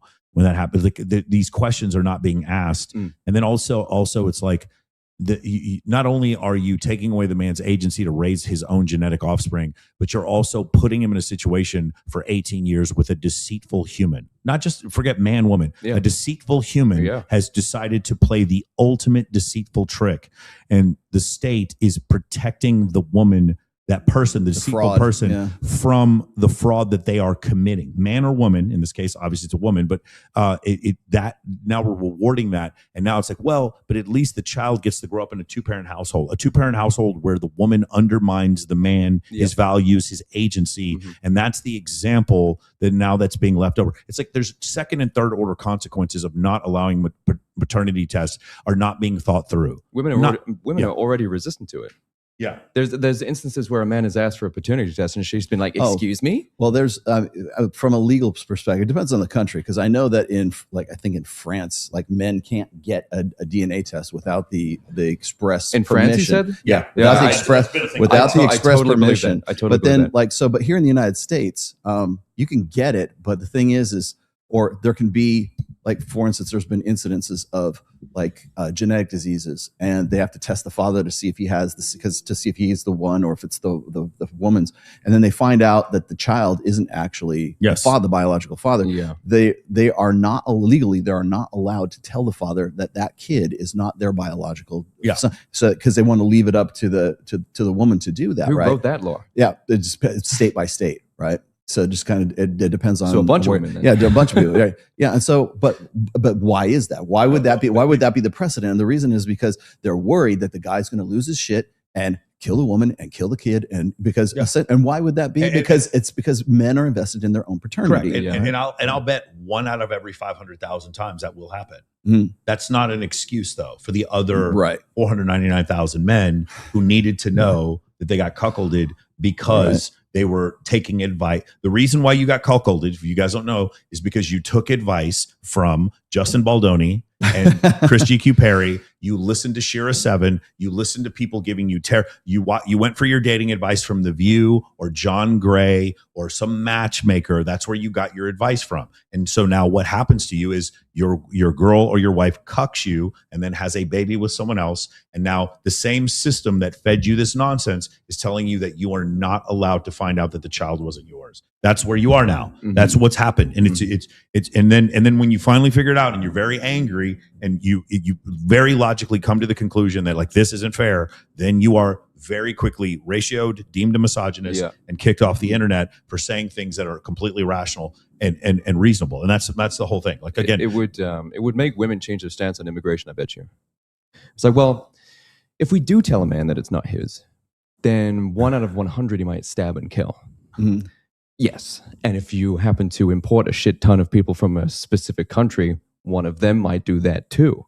So you can't change one without changing the other. It's, the consideration needs to be there. Yeah, I was pointing this out. I said women are more apt to sign a prenup than they are to actually sign a DNA, like to sign up on DNA, because what's the guy that's in running for governor in Florida right now? Fishback. His name, Fishback. Yeah, he was talking about how like he wanted to. I have the video. I was going to do something about it, but like I want to get James Sexton to chime in on this too, because he was talking about how he wanted to make it illegal for you to cheat on your spouse, right? And of course he says, "Oh, it's men and women," but really it's men, right? And because his political opponent got caught in a sex scandal for like cheating on his wife, right? Yeah. And how he was going to make it so that if you are divorcing because of you cheated on your spouse, then you lose everything. It's like winner takes all, right? It's not half. It's like you lose everything. It's like a double jeopardy of some sorts.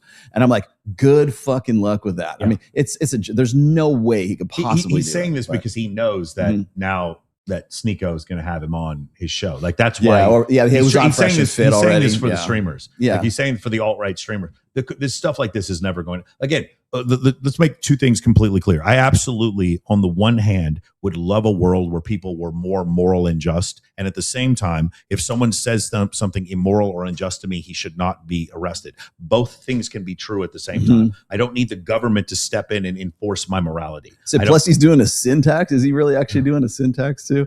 So that's funny. Like you sin, you're going to be taxed more. Like, I don't know. If you're doing OnlyFans, you're going to get taxed more for doing OnlyFans. Or 90% tax on OnlyFans. 90% tax. Holy shit! Again, but he's doing this to he's doing this to incite the DJ academics, so that Sneeko, engagement media, Nick F, Fresh and Fit. Because that those people in Florida, those streamers in Florida, are the quickest, most inexpensive way for him to get the most people to come out to the votes, to the polls. But just if you guys are in Florida and you're watching this, while I understand what he's saying, none of those things can ever be enacted. Like they just can't. Yeah. Like constitutionally, they can never be enacted. So that's not going down. Yeah, I ran that by James Sexton, and I said, "Do you want to come on the show and like talk about that?" He goes, "Oh yes." He's like, "I would love to talk about that." Yeah. I got this one. Let's see. Is it too much to ask for 6+ hours of a mental point of origin show, King Rollo? Before you get that, all you have to do is go buy my book, Reignite, because there's a dedicated section to mental point of origin in that. So read that first and then come back and then ask me if you want me to do a 2-hour podcast rather than a 6-hour podcast. Another issue is the sensationalization glorification, and hype around women subduing and beating up men with Brazilian jiu-jitsu in Brazil, Costa Rica, etc. Society wants to weaken men and masculinity. Yeah. And with video games, movie discussion, make macho great again. Thanks. Let's see. Here we go. Thanks for this one, YOLO. I have a friend in a relationship with a woman. You mean you? I have a friend in a relationship with a woman. Yeah, asking for a friend with a woman with borderline personality disorder, and she makes it hell for him and the kids. Can't leave the relationship because he has kids with her. What's the best way for him to control the situation? It's a great book on this. It's called Walking on Eggshells, Living with Someone with Borderline Personality Disorder. Mm-hmm. You need to take your ego out of it, because what they're going to do is challenge you at every turn. BPD is like, it got like, it's an antisocial personality. No, it's a cluster B personality disorder, but it's in the same category with antisocial. That's right. One of the reasons why this guy had the kid with the girl is because it was probably the best sex of his life. Yeah. I've talked to so many guys who have been with women who are BPD, who've been with women who are BPD, and everything is open. Every single option is on the menu. The day you meet her, she's down to have a threesome with her and 3 of her friends. It's the wildest time you've ever had. And the highs are so high that you're willing to tolerate the lows. But it's the lows, the lows are so, because the entire disorder is founded in abandonment. Mm-hmm. So somewhere there was some level of abandonment that left. So it's the same woman who's like, have sex with me and 3 of my friends at once, and then the next day you don't call her back within 5 minutes of her calling you, so she has sex with your dad. Like that is the level of, it's nuclear. She had no choice. She had no other choice. Nuclear up and then nuclear down, and then the gaslighting in between. Yeah. And so that's what's happening. So the thing you have to do is, number one, if you can't remove yourself, you have to remove your ego from it. Yeah, give them whatever they want, because it's for the welfare of the kids. That's these men who are already in this situation where you are having a child, or you've had a child with a woman with cluster B personality disorder. You got to deal with that reality, right? You're just going to have to deal with it. The thing that I found in those cases, because I've dealt with people before who are narcissists or scam artists or a borderline personality disorder, is that you just let them tell on themselves.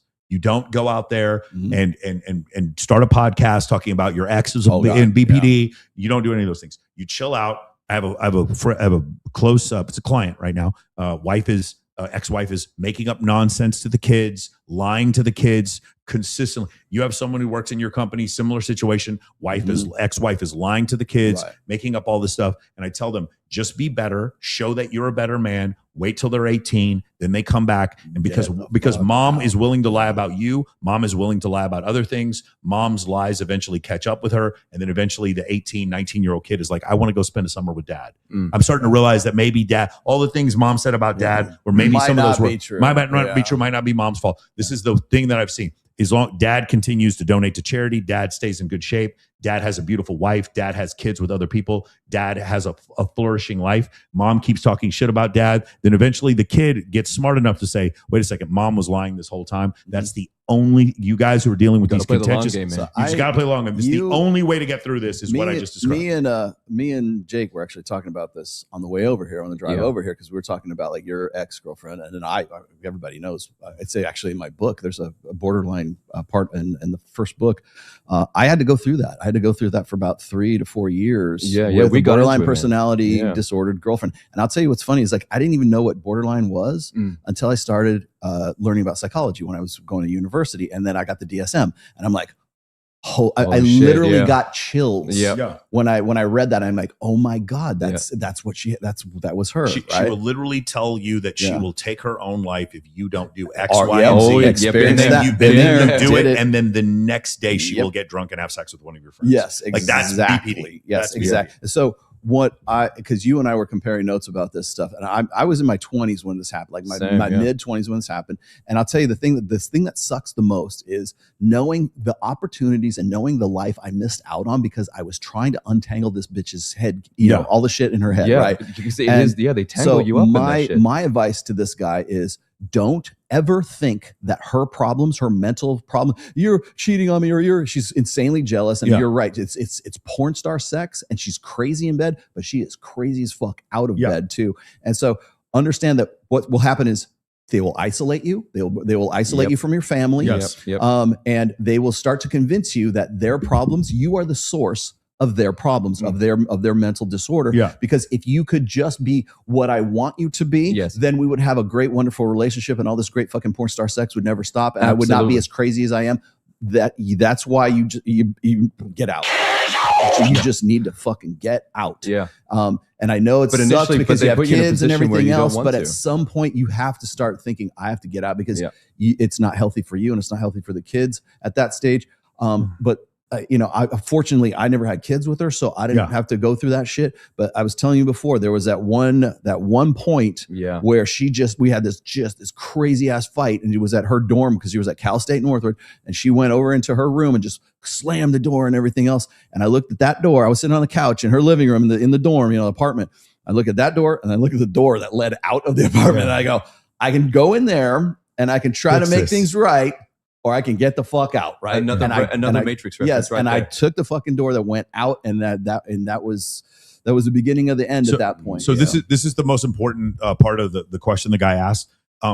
Guys, I'm going to say something that I know a lot of red pill people won't like to hear. The vast majority of the time, if a woman claims that she was raped, she probably was. But the vast majority of time when a woman is claiming false grape, it is because of one of these personality disorders. Right. Yes. If you want to see a great example of that, listen to the line of questioning that Amber Heard went through in her trial with Johnny Depp. Yeah. Amber Heard is a great example of someone with borderline personality disorder. Another great example, if you want to see that, is listen to Brittany Renner when she does interviews and she loses her shit. Oh. That's what BPD looks like. Great sex. That's why PJ Washington and Kevin Gates wanted to have sex with her, because the sex was great. She's very attractive, but then he turns the other way, and now she's cheating. She's leaving. She's going some other place. So the first thing I want to tell you is, while the ultimate downfall might be you're with a crazy woman, no, the ultimate downfall is that you go to jail on a false grape allegation. Mhm. That's going to. And by the way, you know who was the first person to ever tell me that? Jamie Lynn. Really? Female marriage and family counselor was like, you have to be careful with dealing with women who have BPD, because they are the ones who are the most likely to give you the false grape allegations. Okay. So that's why you guys really, again, I know the sex is great, and the thing is, because the number of sexless men increases and these women do offer sex to those men, It becomes transactional. it becomes transactional, because he can temporarily fulfill her, what's the word? Abandonment necessity. Yeah. Because of that, now these men are getting sex with these. Again, well, if you ever met an average dude who ended up banging some super hot chick, a lot of times it was the BPD chick who was in her splitting goes up and down. Yeah. She was splitting up. She was in her manic phase, and then that's when he had sex with her, and then he spends the rest of his time trying to chase that dragon again. And that's where that comes from. You guys have to stay out of this and understand that this is what leads to identity theft, false grape allegations. Oh my God, he got me pregnant. Let me call his boss, get him fired from his job. This is generally a BPD personality. Everything is the nuclear option. That's what you're dealing with there. So most women are like this. This is about 5.9% of women that are in this category. And you have to be careful. One of the most dangerous aspects of this is, like, when I was experiencing all this, I wasn't red pill. I didn't have the rational male. I didn't have the manosphere. Like, this was like in the early to mid 90s, right? Yeah. And so none of this information. Like I said, when I read that in the DSM, I got chills, because I had no clue the bullet I dodged because of that.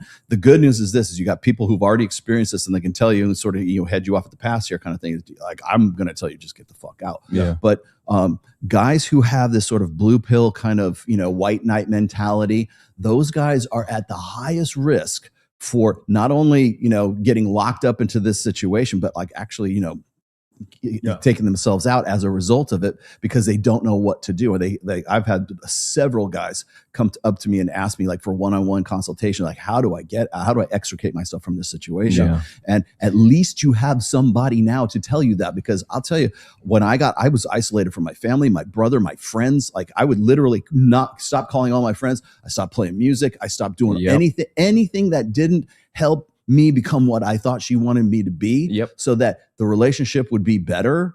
And especially if you're of that blue pill mindset where you're coming at it from a scarcity mentality, not abundance. That's another reason why you spin plates, right? That's right. Yeah. So you can avoid this shit. But the biggest problem is if you have this blue pill mentality, you feel like you have to. It's your duty, as your masculine duty, to fix this girl's problems because she got fucked up by an old boyfriend or something like that, and you want to prove to your woman that you're really not like that, but she's really borderline. then you get wrapped up in this negative feedback loop, and you will literally become someone else. Like you would not want to know me when I was with that chick. Same with me as well. And both of you make good points there. They tell on themselves, and it's in the DSM. Psychology, and this is more applicable to narcissists, but BPD is also just the same.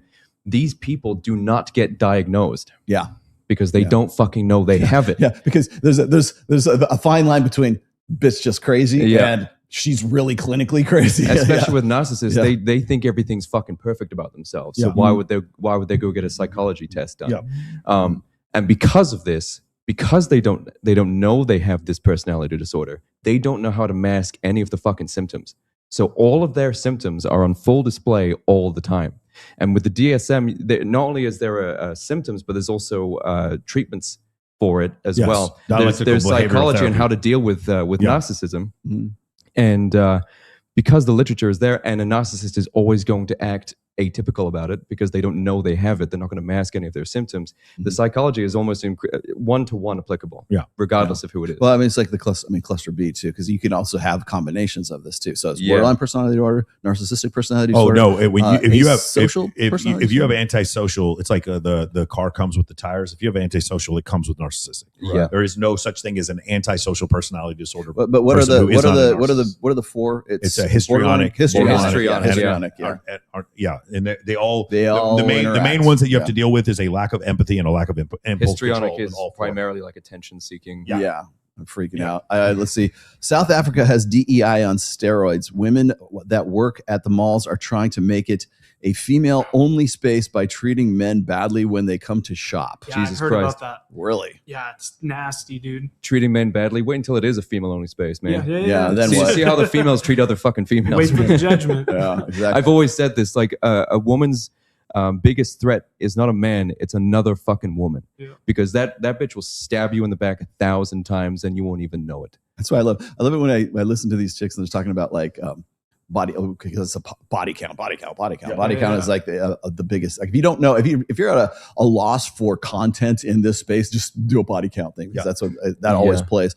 But like women will say, oh, that's just men like slut shaming women, which, you know, depending on who's delivering it, can be for sure. Yeah. But I'm like, but women care more about that. You know, women slut shame more than men do, and they're more than happy to use that to compete with you. Yeah, the age disparity as well is you've got older women cock blocking younger women by like shaming them into going with older guys, and also these older women then shaming older men for wanting to be with younger women. Right. It's you know, it's the same kind of mentality where it's just like this competitive anxiety where it's just like they're going to try and manipulate other women so that they have like the best possible chances to, you know, with the men that they actually want.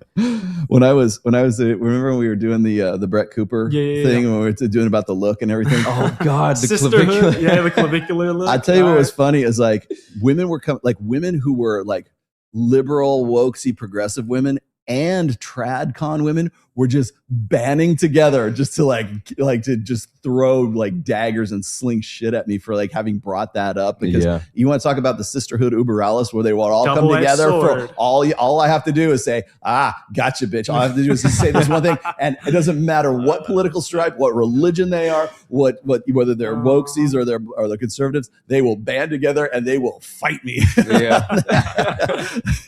They hated that episode, man.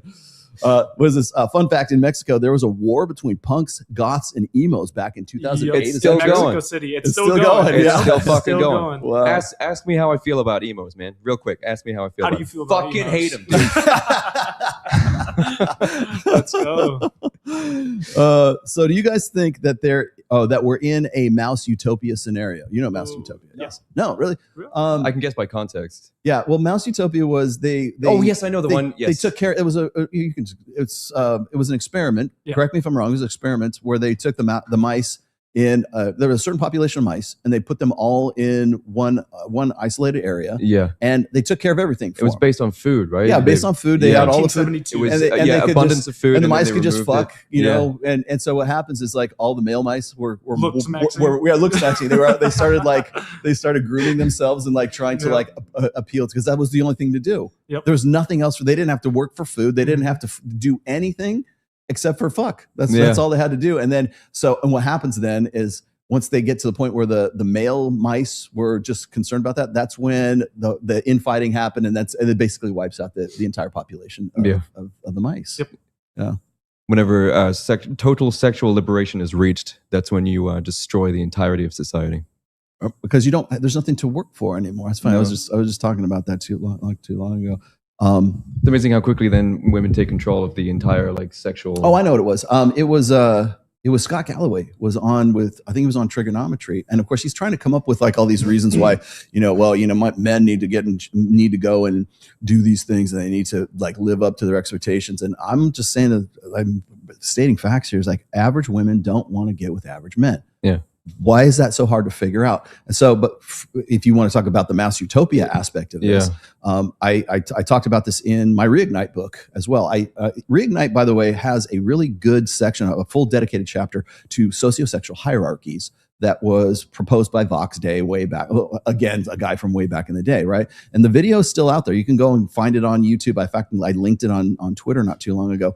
But he breaks it down like this. There's alphas, there's the betas or the bravos, right? And then there's like the alphas are like Tom Cruise in Top Gun, right? That's an alpha, right? And then Maverick Goose is the beta male. He gets the leftovers of the alpha male, but he's not quite a delta male. The delta males are the most numerous men there are. Those are the guys that put in an honest day's pay or honest day's work, an honest day's pay, and they're the salt of the earth guys. They're the guys that keep the lights on. They're the electricians, the welders, the guys that work on the oil derricks. They're the guys who are just doing the everyday jobs to keep the country running kind of thing. And they're the most numerous. And then there's the gamma males who are the list makers and the Excel spreadsheets who are like very smart, but they don't understand why girls won't fuck them, because they think that women operate on rationality, and they'll give you this really detailed Excel spreadsheet about why women should be fucking them and not the alpha guy that she really wants to get with. And then there's the omegas, which is that one guy from Office Space who's down in the Milton. Milton is like Milton is the omega. Okay, like he is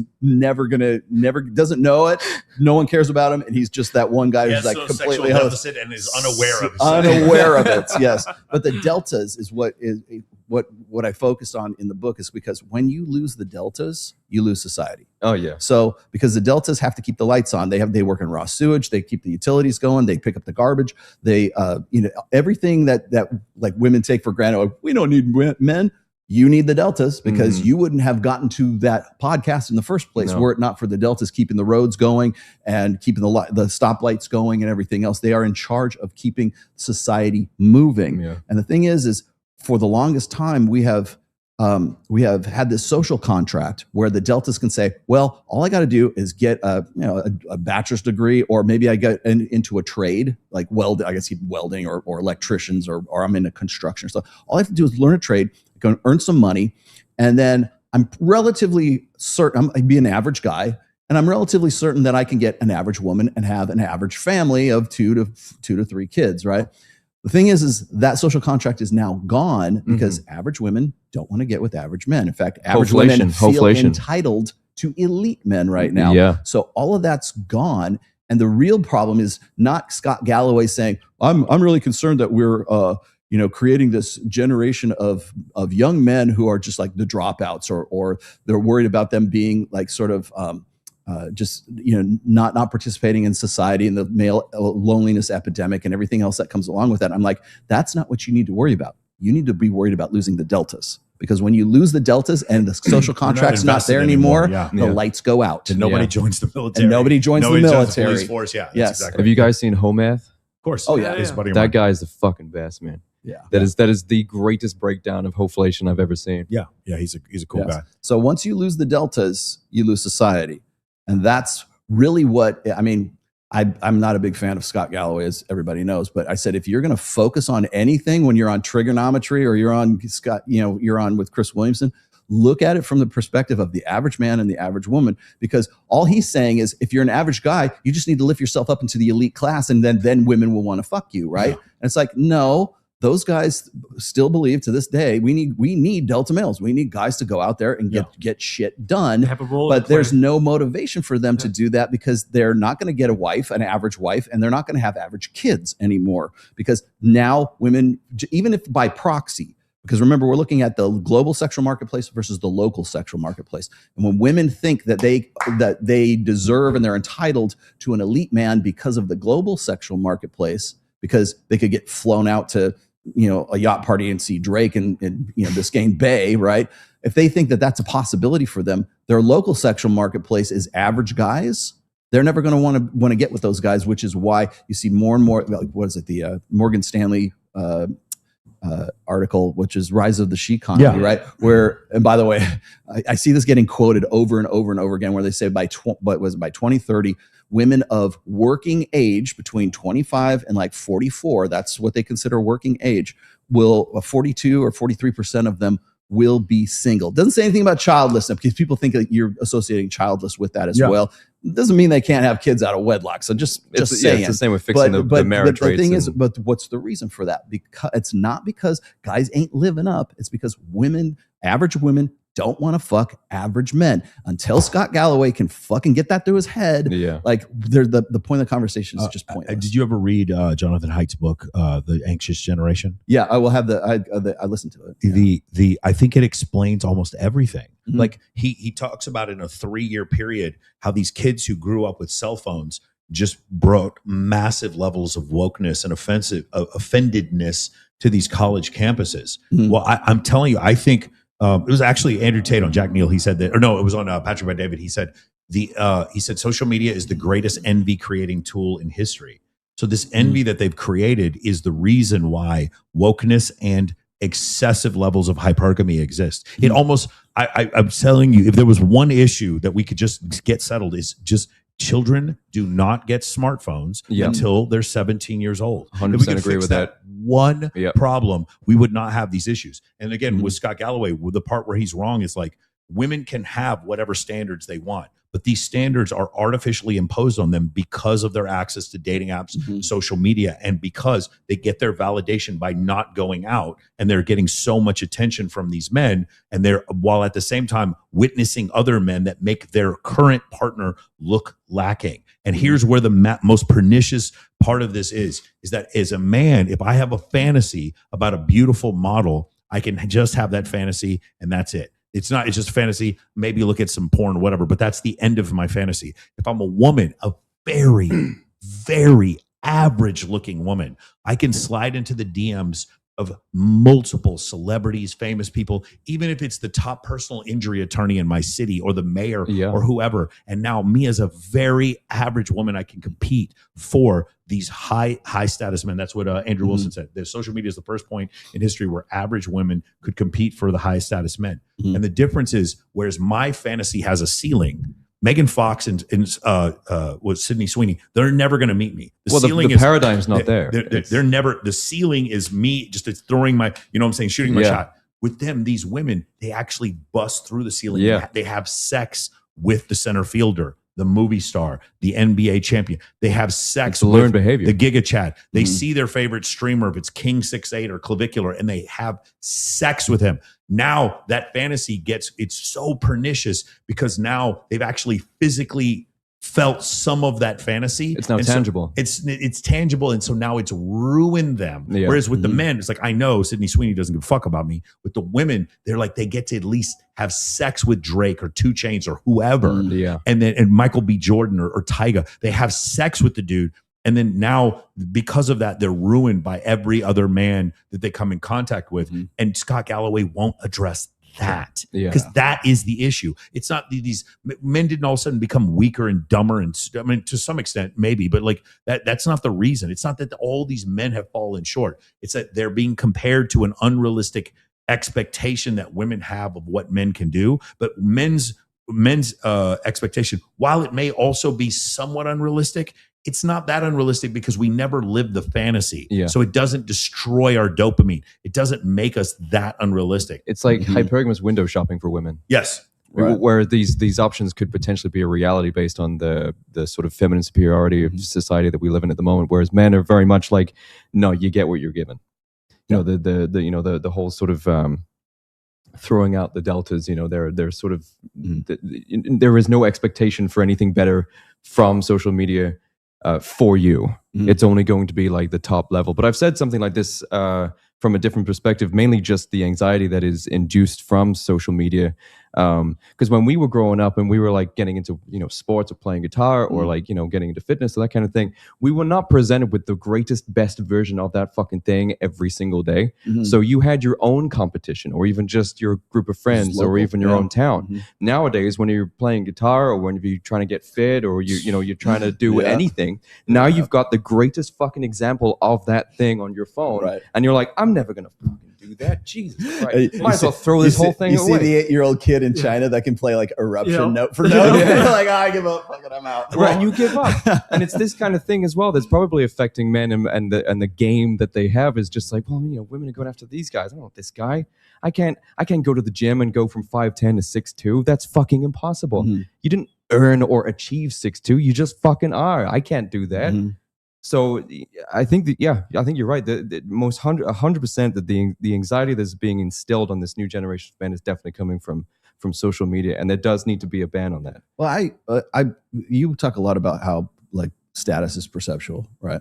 But the perceptivity, I think women tend to be a little bit more susceptible to perception than men are, because I think they have to. They have to be, because her broad shoulders and big arms aren't going to protect me. Right. She's not going to trick off some money to make sure I eat this week. Right. She's not going to fight off other people from graping me. Right. But I'm going to do that for her. So her perception of my status is important to her survival, whereas her muscles aren't important to mine, but her ability to have my children, my healthy children is. Well, I was going to say, so the example I've used in the past is and you remember this incident too, because I remember when like Destiny was on Fresh and Fit, and Destiny just couldn't believe like the global sexual marketplace thing, right? And so he said something to Fresh, and he's like, what percentage of women do you think are actually getting flown out to Miami to go on yacht parties with Drake or with an NBA star or something like that? And Fresh is like, about 30%. I was just like, whoa, man, wait a minute. And it's more like 0.01%. The reality is if they're attractive enough for Fresh to notice them, it is 30%.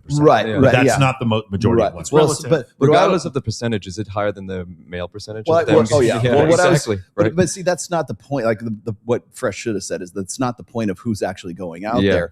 It's how many women, how many young women at ASU or something like that see some chick in Paducah, Kentucky, who's like a hot as fuck, and she slides into his DMs, gets flown out to Biscayne Bay, goes on, maybe fucks the guy or whatever, is going on yacht parties, and she got to do that. But the chick who's at ASU, I'm so much hotter than that chick. So now the perception is I could be able to go and do this. We've gotten even worse. We've transitioned. It used to be with Seeking Arrangement. Seeking Arrangement, I don't know if you guys know this. Seeking Arrangement was originally created so that women who had college debt could get men to help them pay for their college debt. Yeah. And of course, it turned into like basically low-level escorting. Now, what the crazy part is this, and I know when I say this, a lot of guys are going to be like, no, these women are lying. They're not lying. I'm going to tell you why I know they're not lying. I have women tell me, these guys are giving me money and I'm not having to have sex with them, which, by the way, OnlyFans, the existence of OnlyFans proves that women can get money from men without having sex with them. So it's pretty obvious. And strip clubs do too. The reason why I know these women are telling the truth is because these women are sugar babies who do have sex with some of their sugar daddies. And then they tell me the number of men they don't have to have sex with in order to get money from them is growing. The sexual so it used to be that what guys were doing wrong and what women were doing, they were manipulating men to give them money in exchange for sex. Now they're manipulating men to give them money in exchange for no sex. Yes. Like you want to talk about hoflation. We've got to the point where like men were tricking and getting some sex. Now they're tricking and getting nothing. And here's the other one. Remember the lady who was like, well, you want to date a baddie, it's $104,000. Yeah. If you're a man and you give a woman $104,000 off the rip, I doubt she would ever have sex with you because you just gave her $104,000 for nothing. Why would she ruin the fantasy? She's never going to have sex with you. You gave her a dollar amount. Yeah. So now it's gotten even worse. Whereas before it was like these guys were tricking off money to maybe have sex with a girl that was out of their league. They're tricking off money to not even have sex at all. And this is an extension of the male loneliness epidemic. And it's these sugar babies who are laughing at these men and telling me this stuff. That's why I know this to be true. And it's getting worse. The sexual desperation of men leads to let's have sex with BPD. Watch this. I paid $7,000 to go on a date the other day. I recently opened up applications where basically guys can go on dates with me. I've had quite a few recently, but $7,000 is the most I've made, and that was for a 7-hour date. So he picked me up in a very nice car. He took me, first we went to the beach. We hung out at the beach for a little while. We bought a soft serve ice cream. And then on the way home, I saw this hot chicken place that I'm obsessed with, and we stopped in and got some chips with gravy. And we went back to his hotel, not to do what you think, because there's none of that. This is pure dates. He used the hotel pool because sometimes I just feel a bit salty after the beach. And then he took me out for dinner. We went out to a really nice restaurant. Actually, it wasn't that nice. The Mondrian, I forget what, it's one of those ones. Ew, it smelled like fish and it was actually really bad, so I don't recommend. We ended the night with some yochi, and then my fiance came and picked me up, and that was it. Lovely guy, very chill, easiest $7,000 ever. And what a fun day. That's engagement bait. There's no way that's real. Well, that can't be real. By the way, that is Yeah. Annie Knight, and Annie Knight is part of the triumvirate of Lily Phillips, Bonnie Blue, and Annie Knight, right? And she was actually she was first put on the map because she's a porn show that I do think that she probably banged, is she true. banged like 500 guys in the and then they like, okay, well, I'll go to 1,000, right? And she's fairly notorious.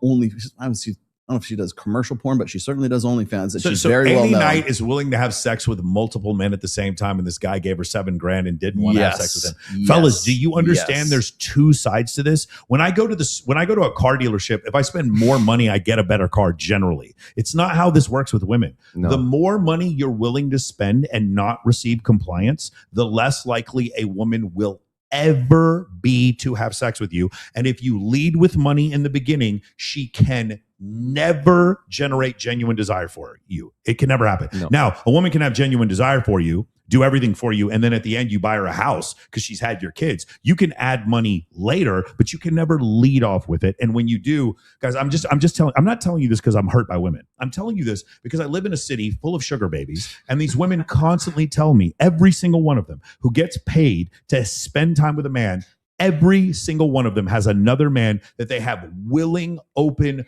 passionate sex with for free. Every one of them. Any one of you guys who's watching this, if you're giving women money for their affection, they are additionally having sex with another man for free. And I promise you, she is also telling him all about you and what a loser you are. Every single time. And this is why I think the male loneliness epidemic was fabricated on purpose, to create this system where women had total dominance, where they could make $7,000 and not even have to fuck the dude. By the way, the male loneliness epidemic, if there is one, I want to let you guys know it's not because men are being too stoic, and it's not because men are not expressive enough. No. The male loneliness epidemic is because men are too sensitive, and they are too feminine, and they are too expressive. Yes. That's why. Oh, here you go. Not raised to be men. Boys are raised just not to be girls. And I think that is the crisis. Oh, you get that? There's no real role modeling. They're just told what not to be. They're terrorized and terrified of anything that feels remotely feminine and female. And actually, women are terribly strong, and we know that because if after almost somewhere between 6,000 and 10,000 years of patriarchy, we still haven't submitted, I don't think we're going to. And if you have to marry us off at the age of 9, then what does that tell you? Yeah. Like, how afraid must you be of us? You only seek to destroy something that you're afraid of. You would not only need to take our voting rights away or take away our right to education because you're afraid of what would happen if we know. You're only afraid of older women and older women having a voice and an opinion and access to younger women if you're afraid of what they're going to tell other women. You're afraid of sitting with or dating a woman your own age because she might be able to actually see you. So you have to date someone who's barely out of her teens because she won't have your number because she doesn't even understand the world yet. It's all fear. All of it's fear. It's hatred.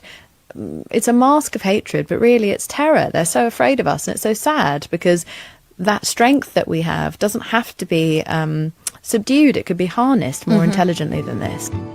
What a great way to sell victimhood. That's incredible. Jesus. That's actually not the video I want to share, but that was pretty, I'm close. just curious. Was she Women then, don't have was to that, get married for financing men for who they are, and the result is a male loneliness epidemic. That, I believe it. Nobody's ever asked men to evolve. They have had their position since the beginning of time. They're the breadwinners, they're the power, they're the decision maker. Women are the ones who have evolved beyond that, and they have become breadwinners, and they have become the matriarchs, and we have changed as a people. Right. And now it's their turn. Yeah, men can go on and fulfill their potential and do other things. This push by the media to accept a man, whether or not he meets your expectations or your own goals in life, just for the sake of getting married or falling in love, is propaganda. Maybe now girls are sort of coming into their own and realizing that more so than previous generations, because now there are more women in colleges than men. Women are in the workplace. Women are very successful. You no longer need a man for financial stability. You're completely self-sufficient. The propaganda machine wants to undo that so that men can feel better about themselves. The male loneliness epidemic. Offer this woman a reward. Go ahead. I will offer you if you could find one single shred of mainstream media saying that women should accept men the way they are. Find what a load of shit. Yeah. This is the biggest. This is, oh my God, bro. There's nothing saved in the this for mainstream Access media. Vegas. Nothing in the mainstream media saying that you should accept men the way they are. That is fucking madness. Lunacy. That goes against everything Sky Galloway has talked about. Like, it's like, you need to live up, you need to match, you need to live up to the women's expectations. I mean, that's the entirety of his message for guys. Yeah, just what was the first video? What were we just watching? Oh, she was basically talking about how it was like it's the patriarchy. Everything is about the patriarchy. Anyone who uses the phrase patriarchy unironically is a fucking idiot. Like the whole issue is like, well, I remember what it was. It was like, what if these older women ask the question and then people will know the truth? And my question to her is, did anyone obstruct her ability to make that video? Did anyone? Was she banned or assassinated after she made that video? Yeah. You mean that did the DHS put her on a terrorist watch list after that? Complete and ultimate freedom to go viral on the internet, saying things that are objectively not true, then claim victimhood. This is madness. Yeah. And in doing so, in a studio that was almost as certainly completely invented and constructed by men, using fiber optic cables, satellites. And the producer behind her is a guy. And telecommunication that was almost entirely developed by men, complaining that her message can't get out and saying that the reason I don't want to date a woman my age is because she might see me. Are you out of your mind? Like, it's so crazy. So if what you're saying, then why weren't you banned? Why wasn't your channel taken down? If what you're saying is so terrible and all these social media agencies are run by men. Here's the funny thing, though. When I say that your expectations are unrealistic, my channel gets banned. I get ratioed. I get demonetized. So who's really the conspiracy trying to stop? That makes me angry, bro. That is literally the guy who robs from your house, accusing you of being a thief. That is so crazy to me that she's saying the propaganda's out there trying to tell us we should just accept men the way they are. What propaganda? Is that what they said in the Barbie movie? Accept men the way they are? Or were the men superfluous? Which was it? Just stop fucking lying. That is so crazy to me that they feel like they had the little now you know after school special music going on in the back while she's saying this, and the other girl's like, yeah, that's it. Yeah. Crazy. Whenever you see a room like that and there's no men in the room whatsoever, and you know that this bitch is going to talk uninterrupted, you just need to wear a helmet, man. Yeah. Just buckle the fuck up. Jesus. No, I was going to say, because you were mentioning the male loneliness epidemic, and like I forget who it was. It was the psychologist. I want to say Kolar or something like that. But she was on Steve Bartlett, and Steve Bartlett was just running down all of these stats about like how guys are, the suicide stats and everything else. And just about how, like statistical realities of like why guys are in this place they are. And then talking about the male loneliness epidemic and how like, there's not, what is it? Only like 15% of guys have like, well, 85% do, but like 15% of guys don't have a close male friend that they can talk to. And it's funny because the stats themselves are presented from this very female specific, like if you were more like a girl, then you wouldn't have these problems. Yes, if you had more friends. But so we know if you were going to therapy, then you'd be cool, right? But the problem is that so they're talking about these stats, and she's rattling it off and saying, well, men don't have a purpose, and they don't have any. Well, the way I would put it is they don't have any frontiers. They don't have any way to do innovation. There's like. they, like I said, the average women don't want average guys. It's the delta males, right? Mhm. They don't have any motivation to do what they used to do anymore. And so that's really what, if there's a source or a stem of that problem, that's where it comes from. And the very masculinity is demonized. So when you put when Steve Bartlett puts that on Twitter and everybody replies to it, it's all these women going, "Wow, the male loneliness epidemic. Wow, finally you guys are like realizing what it's like to be a woman and all this." And it's just like it's just so fucking self-serving. It's just like there's no. But the thing that gets me is this: is that it all comes down to this idea, this feminist female idea, like the strong independent woman narrative. And so Fantasy. all of the women who are hating on this because they're being forced to understand and to acknowledge that guys are doing worse, right? Guys are like, they have a problem. The loneliness problem, the male suicide rate is 5 times the rate of women. If you get divorced, it's 9 times the rate. Statistically, these are fucking true, but women don't like that reality to come into their reality, right? Yeah. And so they are forced to acknowledge this. And so what do? That's the. This is what I said about victimhood, how it's not represented equally throughout the genders here. See, throughout all of history, whenever there's been like some sort of minority group, whether or even just women or transgenders or homosexuals or even like I said, like ethnic minorities in a group, their liberties are dependent on how they can appeal to. The dominant power, which is usually white guys, white men in these societies. Power is then given to these people. Their liberties are then provided through how they can appeal. However, because men have gotten into a position now where they have lost almost all power, we are not going to get our power back the way these people got their power in the first place. We cannot appeal to their emotional side, their pity. They're not going to give it back. So, which is why men need to take it themselves and never be like, "Oh, I'm a victim. Could you please give me a crumb of masculinity, please, so I can make it to the end of the?" No, you need to take that yourself. You have to take it yourself. There is not going to be another. Benevolent group out there that's going to give you power back based on the appeal, the emotional appeal that you've made that you don't have enough. You have to take it back. I love it when I listen to like these religious, like, well, it's usually women, but the religious, even religious like pastors, like mostly evangelicals, right? They'll talk about how, ladies, you need to allow your husband to lead in the family. I'm like, or women will say, like, women's ministry leaders will say the same thing, and I'm like, or you're a servant leader or whatever the fuck it is, right? The very fact that you said the word "allow" in the first place, like that's the power dynamic. It's already I have all this authority. I'm just going to give you enough to make you think you're actually leading in the family and you're doing what God said that you have to do in the Bible. Because now it's like, it's okay. Here's a little bit of authority. Yeah. You can have some of this. That's also not going to change the woman's perspective at all on the man. Responsibility without authority. Slavery. Yes. Can we talk about the ultimate piece of propaganda? Okay. Do you remember the Akash Singh situation where his wife Jamie just horribly embarrasses him? We did a whole video on it. So I go through all the videos. I do a reaction video. You do several reaction videos. There's one piece we all missed. I never heard anyone react to this. She actually says, "I'm glad there are shows like Adolescence to bring this to the forefront, that are bringing knowledge to this bullying that I'm having to deal with right now." She actually did that.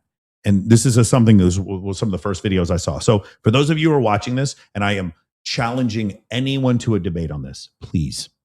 The show Adolescence, which won multiple Emmys, right? But very awarded. And by the way, on its face, actually well written, really interesting. The kid is a fantastic actor. Yeah, it's fantastic actor. Yeah. For sure. The show basically, it insinuates that a child, an Anglo middle class child, in middle class British society, stabs his female classmate because he is exposed to red pill content, specifically Andrew Tate, who's mentioned in the show. Now, there's no example of this happening in the UK or anywhere else in the world. There's no example. In fact, there is quite concise data from William Costello at the University of Texas at Austin that there is very, very little violence from boys that are being left behind, incel violence, et cetera, whatever you want to call it. I don't even like to use the word incel anymore because it's a useless pejorative. But the show is fiction.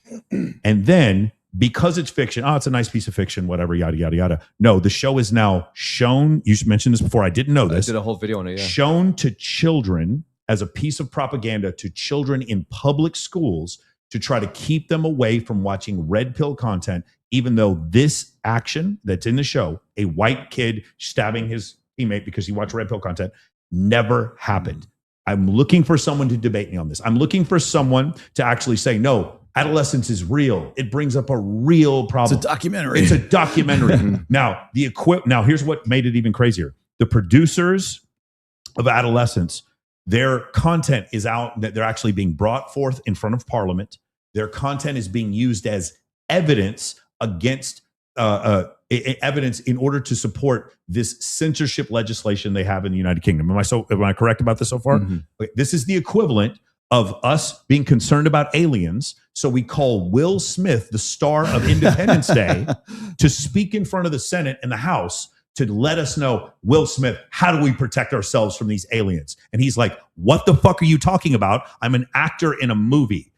What happened in adolescence never happened. Not even an extrapolation or any interpretation. It never happened. And yet it is being used against people and being used as a grounds and a justification to put people in jail. Not like in the United States. You say something bad, like what Alex Jones said about Sandy Hook. They didn't put him in jail. They sued him. Yeah. He lost a civil case. Yeah. He didn't go to jail. In the UK, they put people in prison or saying things that are against the government that might be pro-red pill or pro-masculinity. This is the ultimate. The fact that Netflix pushed this through, the fact that it won all these awards, and people are using this piece of fiction. It's like saying, it's like going to a legal trial and saying, hey, you know why I know you committed this crime? Because in this fictional book, a guy just like you committed a crime just like this. Yeah. This is a one-to-one equivalent of what's going on. And listen to you talk about it. You're experiencing it firsthand. Yeah. I have one of my coaches. I have 5 coaches in my program. One of them lives in the UK, and he straight up tells me, I'm afraid to come on your YouTube channel because I'm afraid of saying things and being actually arrested. Guys, I'm not saying charged in civil court. Arrested in the UK for misgendering someone, for calling someone the F word or the R word, going to jail for that. That is where we are now. Mothers in the middle of the day, they will arrest you. There was a mother that went to a protest in England, like a patriot protest. I can't remember where it was. And she was arrested in the middle of the day in a dressing gown, and her kids are in the house. And I think it was what is it, between 900 to 1,200 a year or something of people that are arrested for the things they say online. It might be even higher than that. Yeah. But worse than adolescents being shown in the schools, they're also now doing misogyny training. Yeah, yep. 20 million British pounds for that too. So they're now, and they wanted more. Yeah. So they're now attacking young boys with adolescence, and then with the second tier, they're then doing specific misogyny training, which again is another focus on the red pill and trying to avert them away from it. And this is what I went on about in my video: is that this is absolutely, again, it's another war on men. Yeah. It's like a constant, unending attack to try and get men into a specific position, because men are the only thing that's going to get in the way of pretty much all the agendas that feminists and politicians, communists have in store for these nations. Because if men feel power, if men are empowered, if they have the confidence to do so, they will stop all this shit. Yeah. So they have to constantly, at the adolescent age, they need to quell that. They need to stop it. They need to shame men into being averse to showing any kind of masculinity, any kind of resistance to authority or adversity, because at the end of the day, that is ultimately what's going to stop these fucking commies from destroying civilization. Mm-hmm. Yeah, I was going to say is when I did a full up section on the 20 million British pounds that were allocated. In fact, I did a few actually. Some of was it it's 22.3. Was it Jesse Phillips? Is that what? I think so. Whatever. Yeah. Justina, whatever. But she's talking to Starmer, and like they're basically trying to get more. They go, I don't think 20 million is enough. Communist. Yeah, and Trotskyist. And I was like, because they kept and over and over they just kept using Andrew Tate's name over and over and over again. I go, and it suddenly dawned on me. I said, Andrew Tate is their Osama bin Laden. Mm-hmm. Like he's the reason why they need to have these programs installed in the the UK education system, and only for boys, by the way, right? Yes. And I was like, well, first of all, there's never any definition of what is misogyny. And they're saying, well, we need to educate our teachers so that they can identify the misogyny. I'm like, okay, well, so you must have a pretty clear idea what misogyny is. What is that? They never specific about any of that. And they're going to spend 20 million British pounds sterling on this, right? I'm like, why don't you just take 1 or 2 million, give it to British special forces, fly the Black Hawk helicopters into Romania, hover over, Andrew Tate's compound, drop down on the ropes, go and grab him like they did in Osama bin Laden, and whisk him away back to the UK so he can stand trial for his sex crimes or whatever the fuck it is that you think he has, because that would be a whole lot more efficient use of funds than spending 20 million. They can't because they can't convict him. No, they know they can't convict him. It's not about Andrew Tate. But that's not even. It's about attacking. Yeah, it's not, because they need a boogeyman. And if there is no boogeyman, no one gets paid. Here's what the real problem is. It's never been masculinity. Yeah. The issue is when Andrew Tate calls into question, hey, why has you allowed massive immigration into the country, which is causing the country to fail? Which is what adolescence was based on. Correct. So that the whole thing is, who is, I'm going to say this is going to sound incredibly insane, who has the largest voice of any British citizen in the entire world? It's not the Queen. Mm-hmm. It is Andrew Tate. Call me on that. Tell me I'm wrong. Then shut the fuck up. Go look at Google trend searches by name, and then you tell me who the most famous British citizen in the world is. It is Andrew Tate. Sorry, I know this makes people so angry. It's not Jeremy Clarkson? Yes, he is. Yes, Andrew is a friend of mine. I understand. I have some bias here. But Andrew, just like the way the Democrats in this country are like, we have to overcome Joe Rogan, because Joe Rogan independently became more of a figurehead and had more influence than anyone else. The UK government, all of its masses and all of its billions cannot compete with the messaging farm that is Andrew Tate. It can't. Yeah. And so the only thing it can do is we're going to charge you with crimes that happened 15 years ago. Now, you want it? Why don't they extricate? Like they could. He traveled to the United States. Yeah. He did a bunch of things. Now he is also an American citizen too, as well. Why not have Interpol? Why can't he do that? Yeah. Why don't they just bring him back to the UK? They could trick him, figure out some way. They can't, because then you have a public trial. It still is a liberal democracy. You guys don't have freedom of speech in the UK, but it still is a liberal democracy. You're going to have a public trial, and when you have the public trial, and you actually have to see is like, wait a second, you have no evidence to convict this guy. Then you're screwed. But if you can leave that sort of charge him with a crime in absentia, just like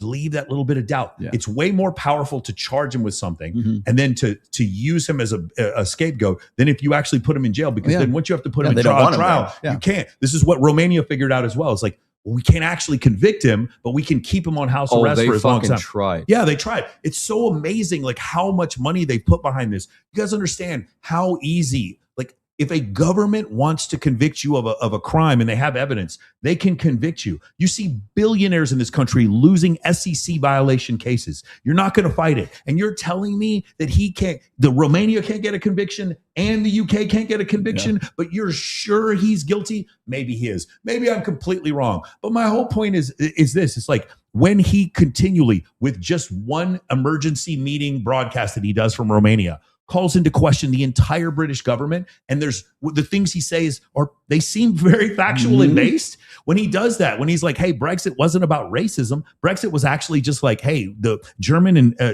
and in England were the only functioning economies in the EU that were producing anything, and they were just, Greece and France were just robbing us of our euro, was devaluing our euro. We just didn't want to be a part of that shit anymore. It wasn't about racism. And then when you go out, and I've been to London. I'm going to London in June. And I've been there several times. And whenever I'm there, you know what I've never seen? Someone who looks like they're from London. And I don't mind. I love Indian people. They're fine. But it's like, speak for yourself, man. They're great. But it's like when I'm in London, you expect to see people who look like the Queen and who are British. I don't have a problem with the fact that there are brown people everywhere. It's just, I do. When you're in London, there's no white London people who come and speak English. It doesn't exist. You don't see it anywhere. Yeah. When I go to the nightclubs, I don't see it anywhere. The whole city has been taken over by this level of immigration. And Andrew Tate calls into question, like, hey, is maybe that why the crime rate's going up? Maybe it doesn't have anything to do with red pill content. Yeah. Maybe that's what's going on. Maybe these stabbings are actually happening because you're allowing people from different cultures to come into one place, and these cultures don't actually mix. Maybe that's the reason why. No, it's because a white kid watched red pill content and stabbed his white classmate, which never, ever happened. Not once.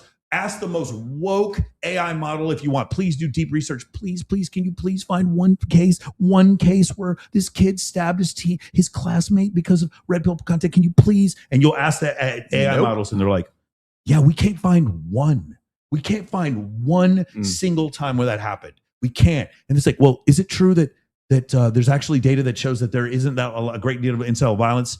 There is. Fuck, I don't know what we can do now. That's the point that we're at now. And so that's what makes me so angry in this situation, is that you're using a piece of fiction in order as evidence or testimony in order to get content, which, by the way, not all red pill content is good. Not all manosphere content is good. Certainly not all pickup content is good. A lot of it is bad. But the problem is all of it is deemed to be misogynist now. And the best advice you can get as far as dating, I'm just saying this right now, is going to be manosphere content. It is. It just is. Having boundaries. Because women don't know what they want. Yes. Having boundaries, not thinking that you're superfluous, getting into better shape, having a scalable business, having an alpha male voice, being able to project, being able to talk publicly, getting in better shape, all these things, being able to network, date multiple beautiful women at the same time, having them compete for your attention. That is the best way to fight a male loneliness epidemic. Yes. It is not. You're not going to learn that on The View. You're not going to learn that from Justin Baldoni. You're not going to learn that from many of these people. You're going to learn it from manosphere content. They're the only people that's teaching this. Even with all the other bad shit they say, this is the only place that you're going to find this. So if you want to solve the problem, this is where you come. And you're ratioed, and you're called misogynistic, and you're demonetized for saying these things, even though they are true. Yeah, because women are starting to dictate what they want in men. Yeah. But then they hate the fucking men that pop up that lack any of the qualities that the manosphere would because like the manosphere is fucking fantastic at providing men with all the things that women actually fucking want. Yes. Because there was a study done where it was just like women were getting frustrated with the over sexualization of female video game characters. Yeah. So women were surveyed. It's like which character would you choose out of all these characters? And they'd be like, I choose the fat ugly bitch. Okay. Yeah. And then when they were then presented with the opportunity to then actually play the video game characters, they all chose the hot chick. They all chose Lara Croft. Yeah. So there's a difference between what women say they want and what they actually fucking want. And I think some of them they're even unaware of what they actually want, because they're going to be like, no, I want a man that's like sensitive and emotionally available and does what I fucking say. And I get to make the decisions, which is why goth chicks were always talking about the golden retriever boyfriend, which is just the subservient little beta cuck bitch that they get to tell what to do, and he just wags his tail. It's like, well, whenever you're home, sweetie. So women don't know what they fucking want. You have to find the truth of masculinity and find the truth of what women want, which is not what they fucking say they want. Yeah. I think so. You were just talking about like guys getting together and having really that's what the manosphere is, right? It's just this consortium of guys coming together. I mean, originally anyways, coming together and comparing notes, right? And I think one of the reasons why we get so much shit and why they would halt you at Dublin Airport at customs to keep you from doing that is because a lot of the content that we're talking about right now is we can call it male empowerment, we can call it male self-improvement, whatever the fuck you want. I think what's really concerning women, or concerning sort of this gynocentric social, is guys coming together and actually talking and actually banding together. That's why when we sort of give lip service to the male loneliness epidemic or something like that, it's not that, wham, sorry about the male loneliness epidemic, but the reason why is because we've never been so isolated. So when you have Men of Action, or if I've got Reignite, or if anybody else has their own, I know Rich Cooper has his own men's group and other people do as well. The very fact that you would get these guys together to even have conversations is threatening to these guys. Yes, entirely, which is why they keep trying to devalue and shame the very concept of the manosphere. And speaking of which, watch this right here. Afraid of men gathering because traditionally bad things have happened in that. Right. Once there's a tiki torch, I want there to be some women there, right? There's a reason why people have been fearful of this. When the whole world was a men's group, you didn't need to have men's clubs. Yeah. But I think in this moment, this is a really powerful, organic, grassroots way for men to change. About a year ago, my friend David Clavins came to my husband and said, I'm going to form this men's group. Each month, they talk about what's going on for them. They hold each other accountable. So month 3, they might say, hey, David, you've been talking about that for the last 3 months. Are you going to actually do anything about it? And I love that these men have a masculine space to actually go through what's going on for them, because maybe they have wives and girlfriends they can go to. Maybe they don't. But I think it's a different type of advice that you get from a council of trusted peers.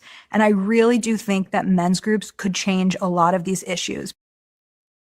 Yeah. When was she assassinated after saying Yeah. that? Yeah. Did she contextually Exactly. say man's spaces as the manosphere? She's talking about approved masculinity Yeah. spaces. To be fair, Let's be I've clear heard here. her before. Yes. She's actually said some somewhat base stuff. I don't think she's like, completely out there, but she could have been specific about the kind of men's yeah, for sure. Well, when you hear her talk about emotional intelligence and all this other stuff, it's like one of the things that the biggest problem that I have with this kind of rhetoric. I think, oh yeah, well, if we could just get these guys together and they could talk about their feelings. Or she's looking at men's groups from the perspective of that they're going to get together and they're going to talk like women. Yeah. They're going to get together and share their feelings. They're going to express themselves. And they're going to cry it out, and they're going to go through anger exercises and whatever else the fuck it is.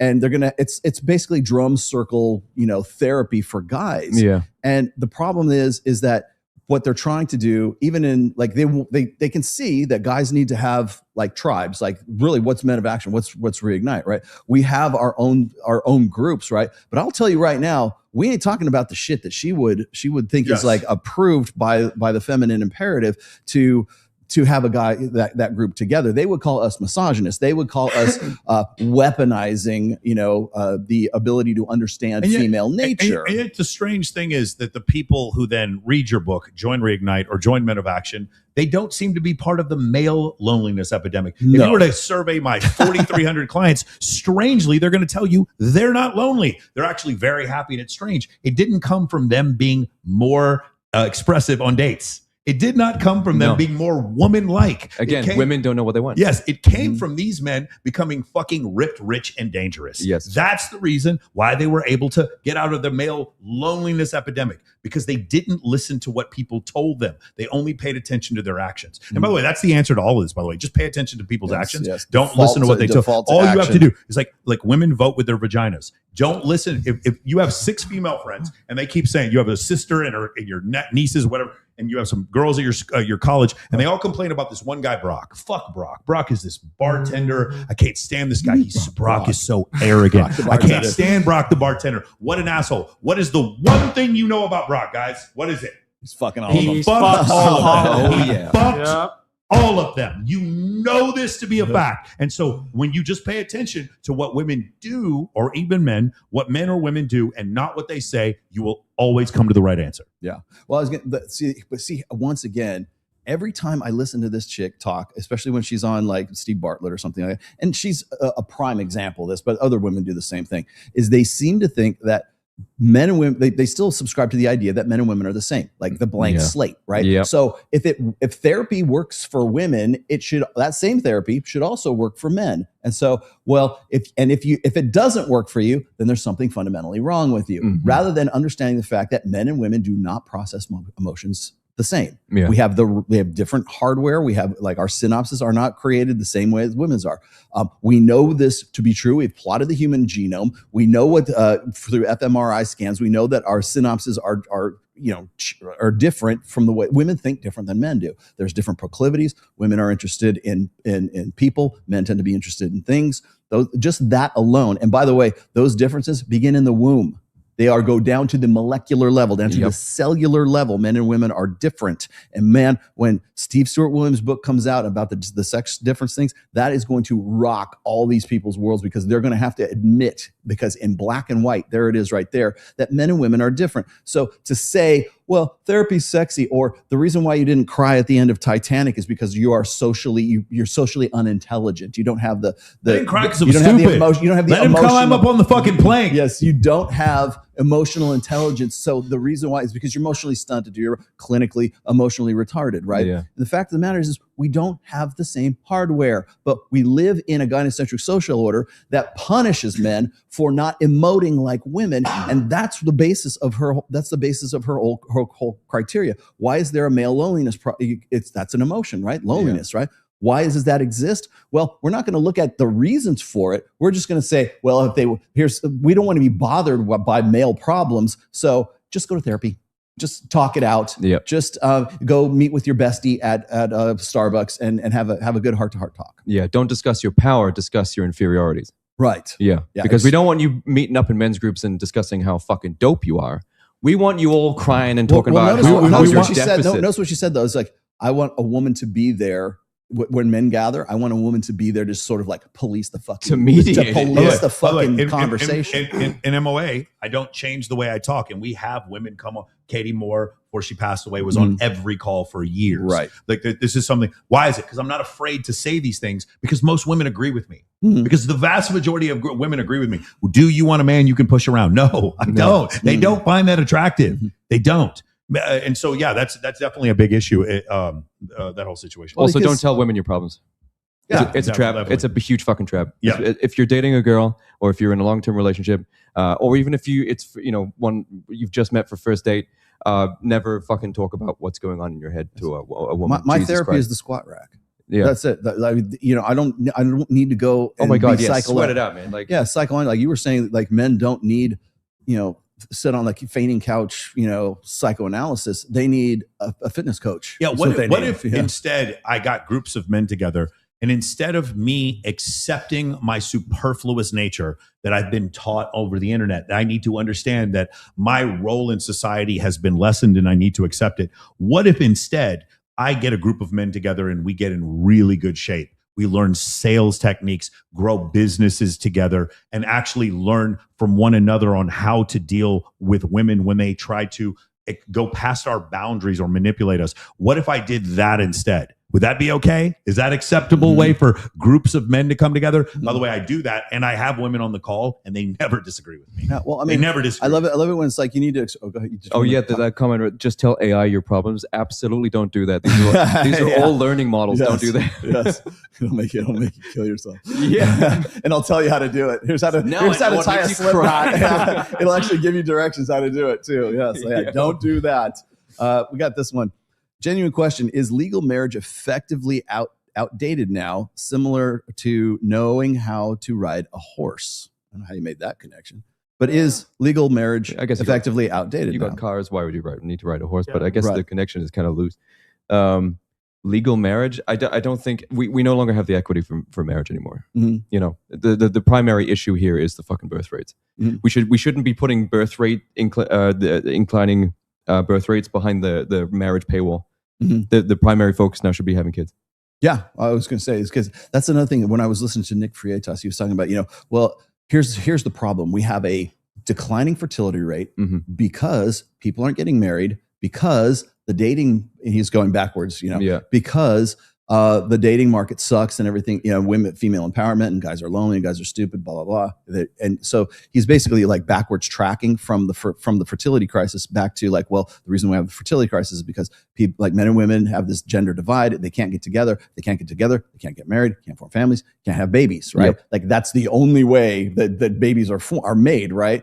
And quite honestly, nature doesn't give a flying fuck how the babies are born. Exactly. It cares that the babies are born. And so if you go and you look at the birth rates in the United States, at least, average between all ethnicities, it's 42% of babies are born out of wedlock right now. In the Black community, it is 77% right now. Asians have the lowest, by the way. Yes. Just throwing that out there. Oh, but Asian female empowerment hit really hard. But if you take all of them together in aggregate, it's 42 or 43% of babies are born out of wedlock. Yeah. Guess what? That's going to keep going. That's one of the reasons why Morgan Stanley in Rise of the She Economy never mentioned single and childless, that they never put that on there, because women will probably still have kids because they still can have kids. Yeah. They can still do it through artificial insemination or, sperm banks. And that creates a whole nother set of problems, because then you've got like the guys in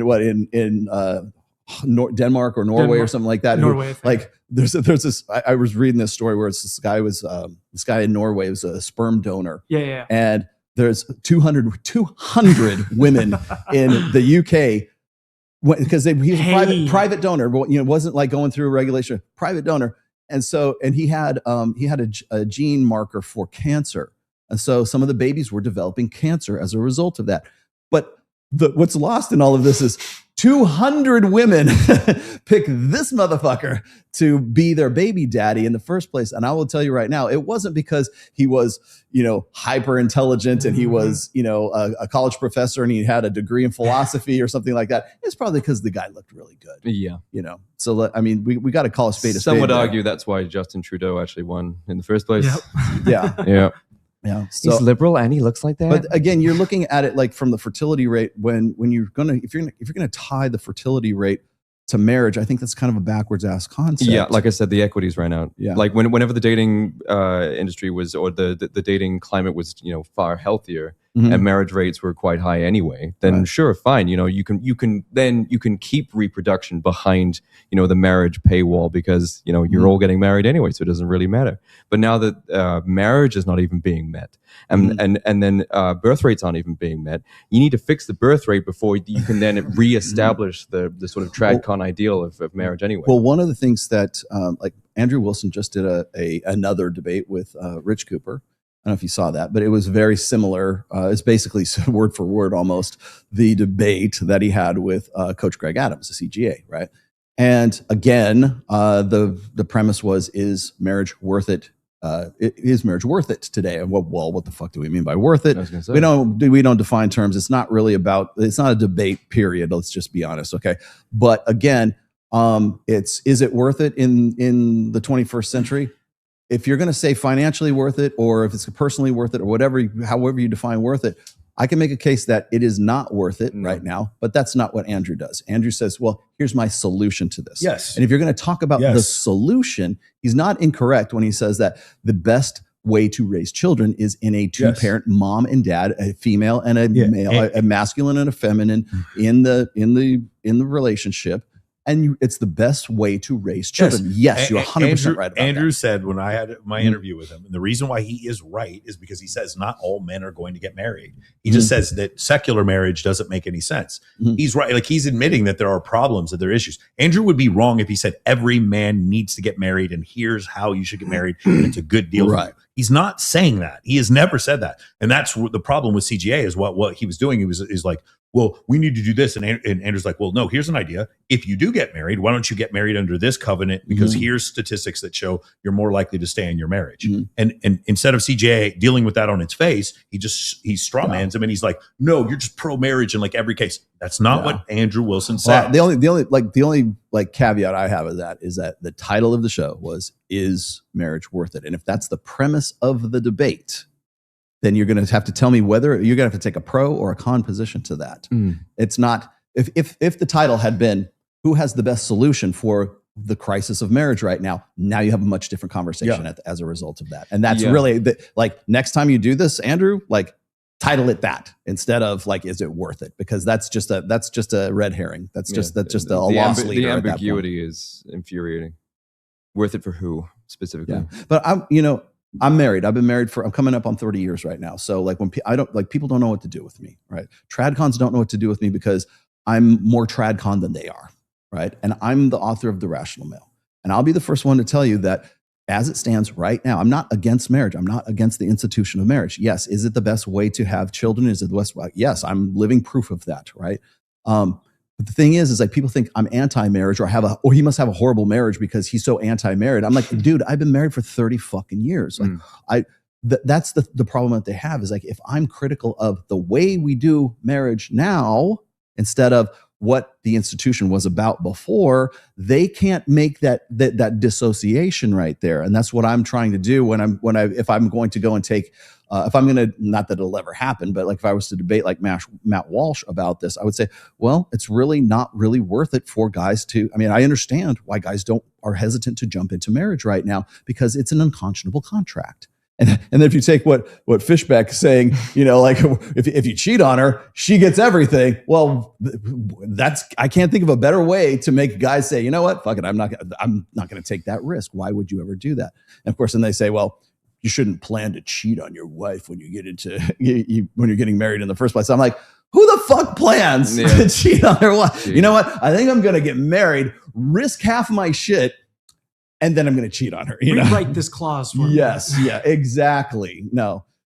Plus, it's also the woman that your wife turns into after the marriage. That's- No one plans for their woman. That to is become, like the number one thing. Like the thing that I think tradcons need to, like tradcons, Nick Frietas, if you're watching, Matt Walsh, Michael Knowles, whoever's watching this, it's not that men are afraid of losing half their shit. Most guys, we already know, most men aren't earning as much as women are, or they're earning equal, or women have more resources. They're more homeowners. There's more, more college degrees. Got it. Thanks a lot. Men aren't worried about losing half their shit in a divorce. You know what they're worried about? They're worried about getting into a marriage and it sucks. Yeah. And there's no sex. And they're basically indentured servants at that point. They don't want to get into an unconscionable contract, which is in a legal sense, it is a contract in which no sane person would ever enter into, unless they had a gun to their head or they were drunk or they're on drugs, would ever sign that contract. And that's what modern marriage has become. Is the institution of marriage a good thing? Yes, absolutely. It's the foundation, the bedrock of Western society, especially when it comes to like in a post-agrarian society. Okay, got it. One man, one woman, understood, right? But now we're trying to figure out how to do marriage in the 21st century.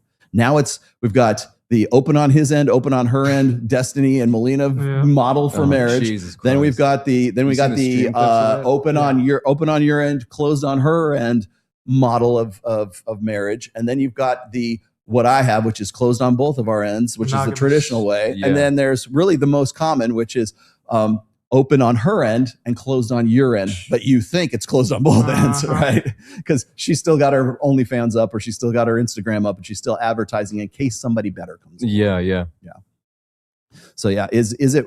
I hate to get into the debate about whether it's worth it or it's not worth it. For me, yes, it's been worth it because my relationship is not what your relationship might be. Right. That's why I don't use my relationship as a model or a metric for what is possible for you, because I don't know what your situation is. I don't know. My wife is not your girlfriend and you are not me. So I can't really give you sort of this, cookie cutter, template for too individualistic. And anybody, by the way, anybody giving you that is selling you something. Yeah. Geez, my family always told me my temper was bad when my sister would start trouble with me. That was just a control mechanism. Yeah, probably. Yeah, I'd agree with that. And what's up, Rolo? God King, or thank you. I'm God. No, I'm what is that? I'm the red pill Messiah, red pill Jesus. Yeah, red pill Jesus. Red pill Jesus. Yes, wait, here we go. Thank you. And what was this last one here? They don't like male unity. Yes. In order to win, women have to play collectivism while men play individualism. Good observation. Yeah. And case in point, remember when you were on the CBS documentary, and remember how the portrayal of the school kids getting together and talking about their feelings, and it was with that guy who was obviously homosexual, who was one of the teachers there, and how all these young guys between the ages of 16 and 18, and they're all there sort of in this, like I said, drum circle kind of therapy, group therapy kind of thing. And they made that out to be the healthy way of men coming together. And then they go and they interview you, and they go and they see you shooting hoops at the basketball court. And you're spot on as you always are. But the impression is this guy's a hustler, but the gay guy who is talking to the high school age kids is really the positive form of masculinity. I actually think that was kind of a men's group for men who want to come out as homosexual. I really do. I'm not trying. You might be right. I'm not trying to be funny. Right. Yes. I'm not trying to be funny. The conversations I was watching between them, because it was a male loneliness or boys and men epidemic, and they did not specify heterosexual or homosexual. And yes, for those of you who don't know, we're not making fun of him. He came out later. It's very clear on his Instagram. No, he's very open about very open about being long homosexual. Before. Yes. And so I'm just curious if maybe that was a men's group. Is like, hey, you don't feel safe about coming out as gay in your school. That's what this group. I think that might have been. That might have been it, but they never disclosed that in the documentary. I thought it was very irresponsible, and I've told the guys from CBS it was very irresponsible to not point out that guy was gay. I thought it was a little irresponsible. I'm not saying that it means that he can't say anything. What I'm saying is part of my masculine journey and my uphill battle is getting women who don't notice me to notice me. And he, as a gay man, no offense, there's no way you can tell me anything about that. There's just no way. You can't. I can't tell a woman which tampon to wear because I'm not a woman.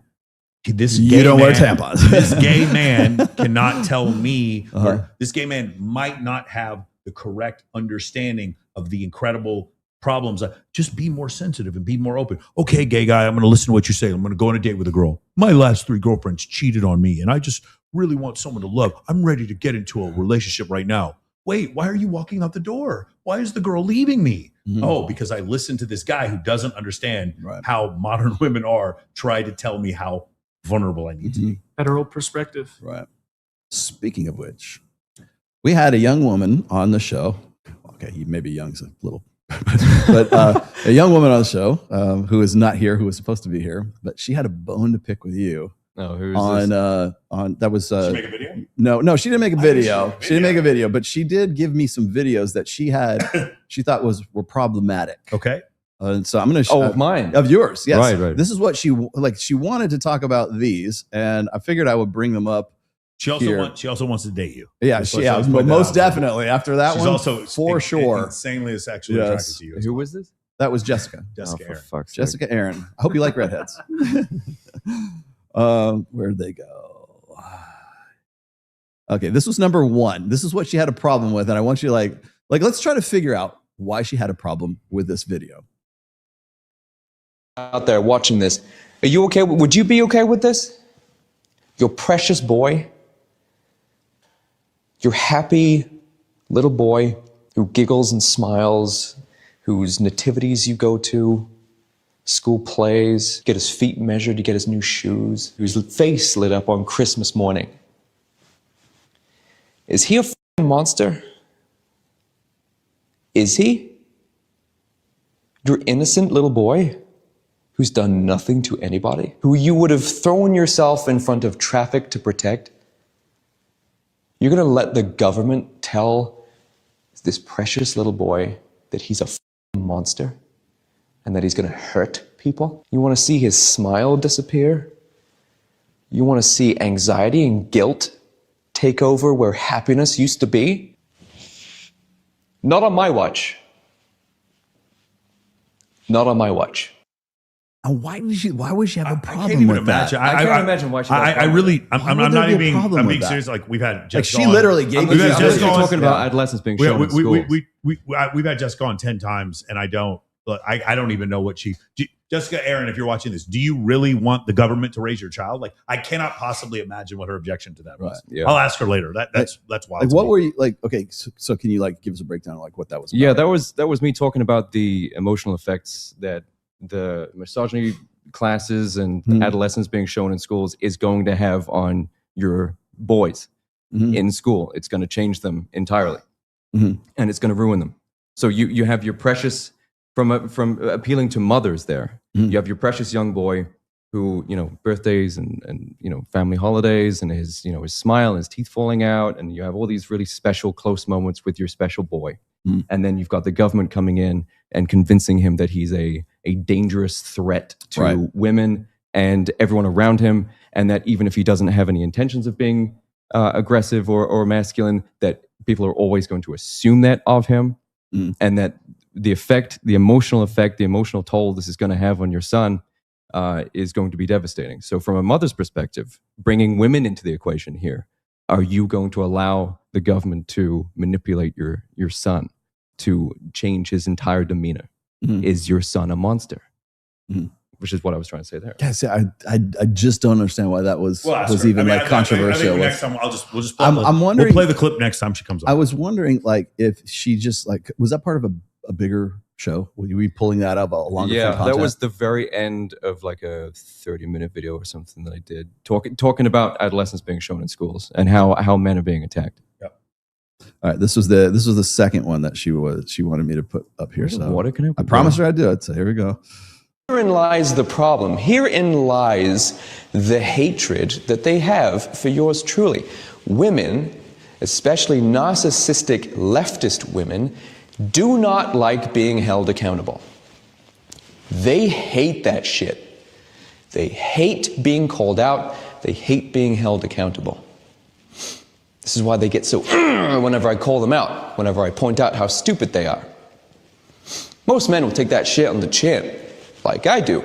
They make videos about me all day, every day, because they assume that I am going to take it like a man, which is usually the general thought process for a lot of these liberal women.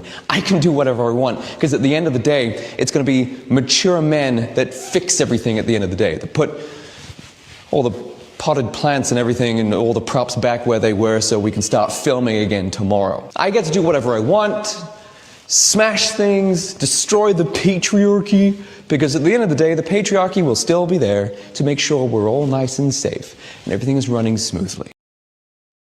So you're telling me that a woman has a problem with me saying that the only problem other women have with me is narcissistic women being held accountable. Right. Right. Yes. So what is that saying? What does it say about her? Yeah. Well, I think it's the height of irony is like you were talking about, like the men have to be there to like reset the stage and like put the potted plants back there.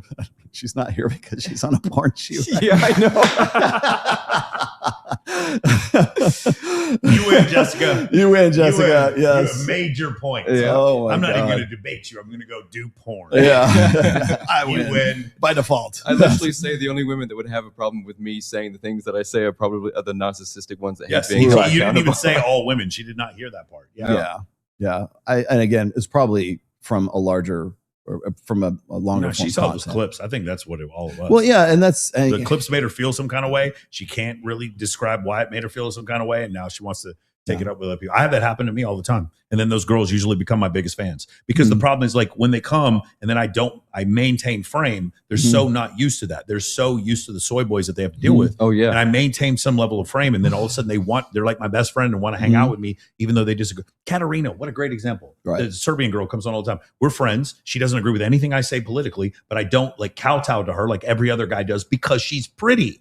That's it. That's all it is. And so that's the issue. That's why, and guys just don't understand. Look, again, I use this example all the time. There's a bunch of dating coaches out there. I say this term loosely because anyone who tells you to use a dating app is not a dating coach. But these dating coaches, all of these guys are incredibly good-looking dudes. They're dating coaches, and they tell people that you should use dating apps. And the thing that Michael Sartain teaches you, which is to post pictures of women showing massive levels of compliance, and you at parties where there's more women than men, that makes you look try hard. And the reason why they say that, even though the data completely supports what I'm saying, Texas Tech University, Oklahoma State, look up the cheerleader effect. There's several studies that show that what I'm saying is true. Plus, I have 4,300 clients that will tell you that it's true. The reason why they're saying that is because they fucked a girl and she said, I don't like the fact that you post those pictures with those women. You need to take those pictures down. Yeah. And because these men are male models, they have no frame whatsoever. And they're telling, they're warning the rest of the world, don't do what Michael Sartain because a woman told me. A woman told They're me that turned Michael off by all a of woman this. told me that women are turned off by it, blah, blah, blah. And yet, like I could show you my last 5 exes, they were all turned off. Every girl I've dated has complained about all the women that are on my IG right before they have sex with me. I stopped listening to what they tell me and I only pay attention to what I tell you what's what funny is like I actually A/B tested that too, because like remember the pictures we took at the Town nightclub like the first time we did Halloween. And I'm like, I'm going to post these and see what happens, right? And the response was overwhelming, man. I was like, I can't believe it. He was right, man. And my wife loves what I do as it is anyways. But it's like, he's right. I got more engagement off of that one pic. And I have more women want to be on the show as a result. More women want to be on the show. I'm not, unattractive women start unfollling you, and really attractive women start following you. Yes. Well, so I mean, I could dig it. It's on my Instagram, but it's me. Like I've got Jennifer Brand in front of me, and I got the other girls, sitting around me. I've done this also with some of the stuff I did for Reignite. And of course, I can't post a picture right now without anybody telling me like I'm flexing. So I've kind of accepted that, but I didn't really care at that point. I just wanted to see if this was actually true, and it absolutely is. And I'm not trying to use this to hook up. I want to get it so we can get more girls on the show. I'm going to get it so like I got more clients coming in for Reignite, but on the follow-on effect is like, women are like, fire emoji on there, which they would never do if I'm alone or I'm taking a shot in the car or something like that. It's very difficult to do red pill content and not have a bunch of women around. The only way that's going to end up is just like the insults constantly being thrown in. Yeah. Like my thing is, if what I'm doing doesn't work, like I want you to just go through the people who follow me on Instagram and then just compare the number of like published models, like huge models with huge followings that follow me, and then pick any other dating coach you want. And they're not following those guys. They're following me because what I do fucking works. And it's like, and then I literally just had an evolutionary biologist on my show. The episode's coming out on Tuesday. And he goes over the data and he's like, yes, everything you're saying matches up exactly 1-to-1 with the science. Right. Yeah. But don't ask our Evo Psych gatekeepers if that's the case. They would rather tell you on their own. But the fact is that if it's a guy from our side in the manosphere, if there's a guy who's a quote unquote red pill, even if he is peripherally, even if he's red pill adjacent, they will still tell you that you're interpreting it wrong, or here's the real data and this is the way you ought to be interpreting it. There's data, and then there is interpreting the data. So I think that's lost on a lot of people as well. But I wanted to ask a few. We're getting low on time here, but I wanted to ask a couple of questions, Jake. So what happened in Dublin when you were coming out here? So I was meant to fly out on Tuesday, and I get to Dublin Airport, which is a 2-hour drive from my house. I get through security, and whenever you fly to the U.S. from anywhere that's not America, you have to do U.S. pre-clearance or just U.S. clearance. You have to go through customs, and they do that on the Dublin side now. They don't do that on the America side. Pretty sure they used to do that, because whenever I flew into LAX, they held me at customs there and decided whether or not they wanted to let me in post-flight. So now they've got U.S. pre-clearance where they find out why you're going to America, that kind of stuff. I go through the customs counter. They call me up. Immediately, the guy must have seen a note based on the name that popped up on his screen there. I didn't get the usual questions, which is like, where are you staying for how long, who are you meeting, and when are you coming back? Now, you didn't have the whole makeup on. No. I can't do the makeup. You can't do that on flight. Yeah. No, because then I don't look like a passport. Yes. So I'm standing there, and he's like, okay, so why were you here in November? And who's Tim Pool? What's Tim Cast? Right. And why were you here in October? And who are you meeting in Vegas? How long are you in Vegas? Who's Rollo? And what's your name? What do you do? You're a YouTuber? Okay, Google's my name. So he's Googling me in front of me. I'm like, fuck, dude. It says alt-right in my fucking bio. Really? So he's going through it, and he goes, all right, and who's the guy that you met? Tim Pool. Like, goes through all the people that have been on his platform and stuff that he talks about. And then he goes, oh shit, okay, man, you're gonna have to come with me. So I've never had this before. I go through into the customs office. It's an hour before my flight, and this room is empty except for a bunch of other white dudes, because they obviously don't want to do profiling anymore. And they had the counter, and there was like this one Mexican guy there. He was a nice dude, but he was obviously following orders from someone. And he kept like bringing me up to the counter to ask me yet more questions about who you were, what this was, what I do, and why I was there in December, and the kind of stuff that I talk about. And are you going anywhere else while you're in Vegas? Are you traveling somewhere else? Like, what, are you going to be working? Like all this kind of stuff. And they kept grilling me for this, and I was like, my flight is about to close, like the gate for. And I kept going up to the guy, I was like, is everything cool? And he's like, yeah, no problem. Then he brings me up again, asks the same questions again. Then he's brought my bag out, like my hold luggage, like my fucking suitcase. And he starts going through it. And he's like, what's this? Like, what's this? What's this? And I'm like, that's a tripod that's light, and the rest of it's all closed, man. I'm not there to sell any merch or anything like that. Yeah. I think he was looking for a Nazi flag or something. And then he saw the tattoos, and he's like, what about the tattoos, man? What are they?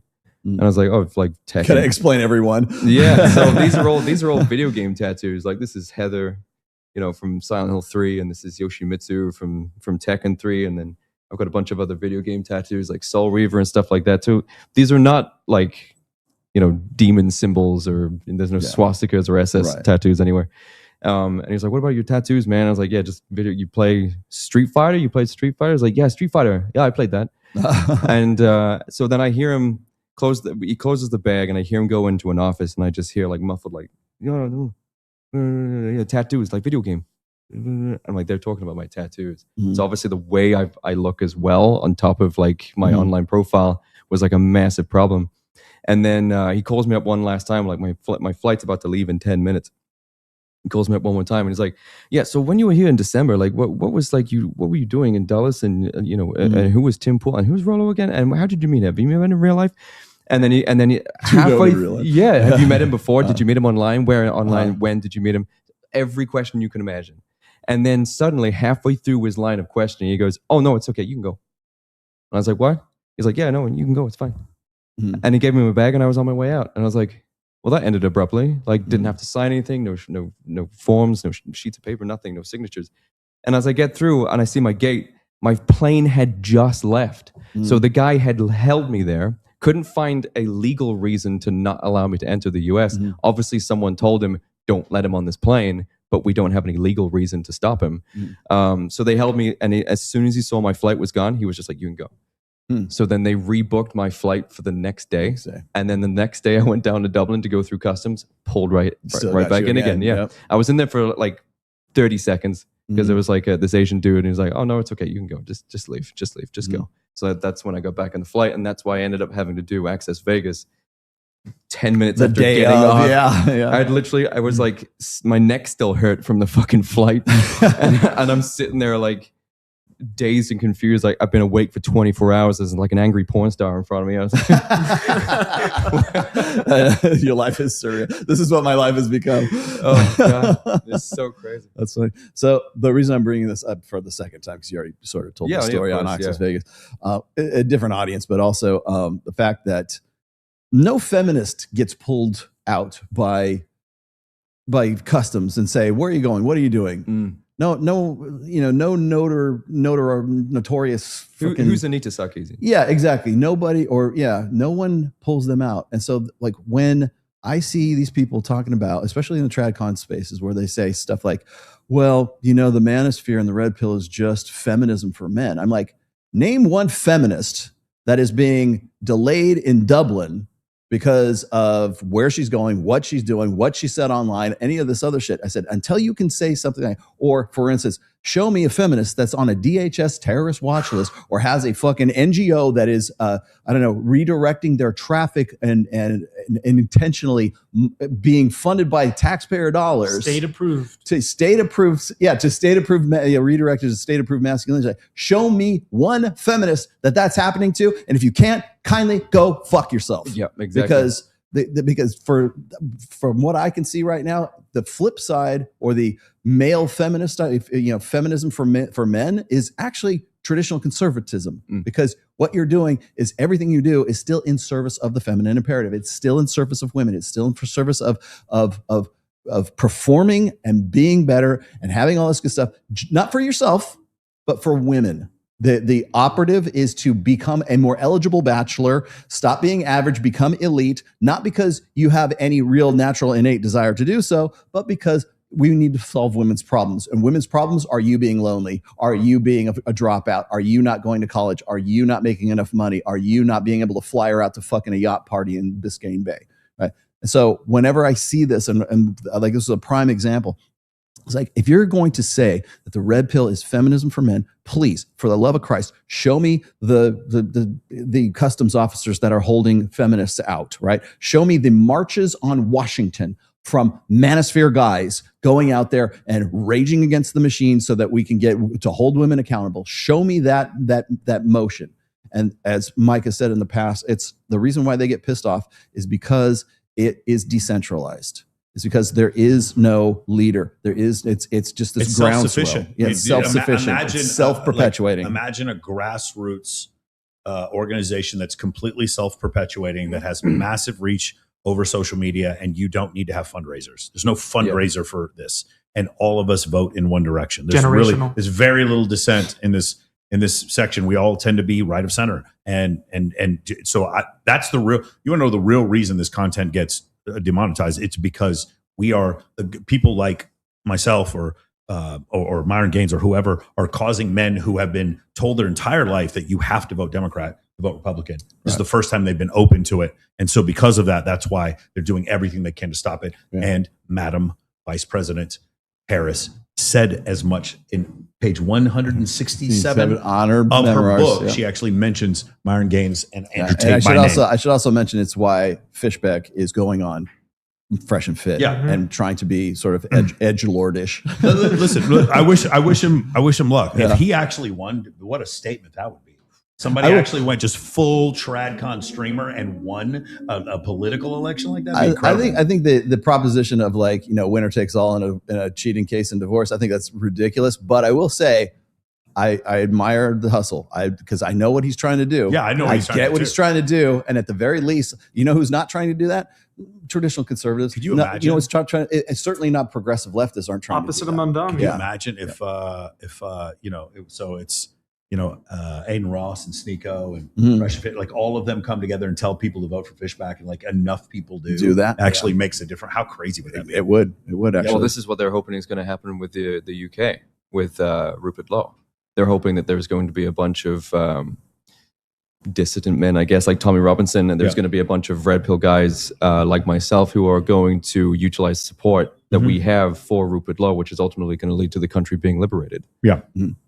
Last question. So when you started putting the makeup on, did you do that? Like, you've been doing that before you were a podcaster, right? Yeah, I've been doing this for the last 20 years, since I was 14. Since you're 14? Yeah, okay. Since 2005. Because you fluctuate between having it on and out. Because this is the first time I've seen you. I don't want it to define me, but I do like it very much in the perspective that and you have different characters. You have like the long haired one, and you got some other stuff that you do. It's fun. You kind of switch it up. Yeah, it's fun dressing up. I've always said that mankind has always enjoyed the aspect of dressing up all throughout human history. Like you look at the pharaohs and the way they dress themselves, and the petticoats of the Edwardian phase, and the Victorian, and the cravats and the shirts and the puffy pants, even the powdered wigs, right?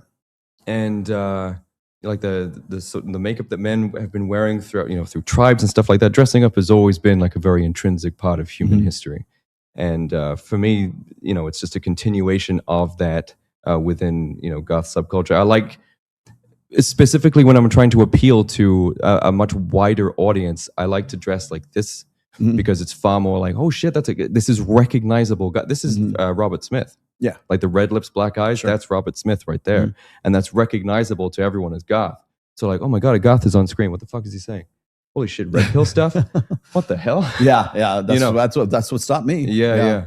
Well, the reason why I'm asking that is because for the very longest time, like I just recently cut my hair. Okay. Yes, I actually cut my hair. But I used to have, like, when he knew me, I had hair down to here. Right. And I've always wore the beanie. I've always wore hats and stuff like that. And originally I started wearing the beanie because I was always wearing headphones. Right. And I didn't want to, I was get, hair and stuff like that. So I started wearing the beanie, and then it started becoming characteristic of what my look was when I was on with like Pat Campbell back in the early days. Right. So I just kept doing it.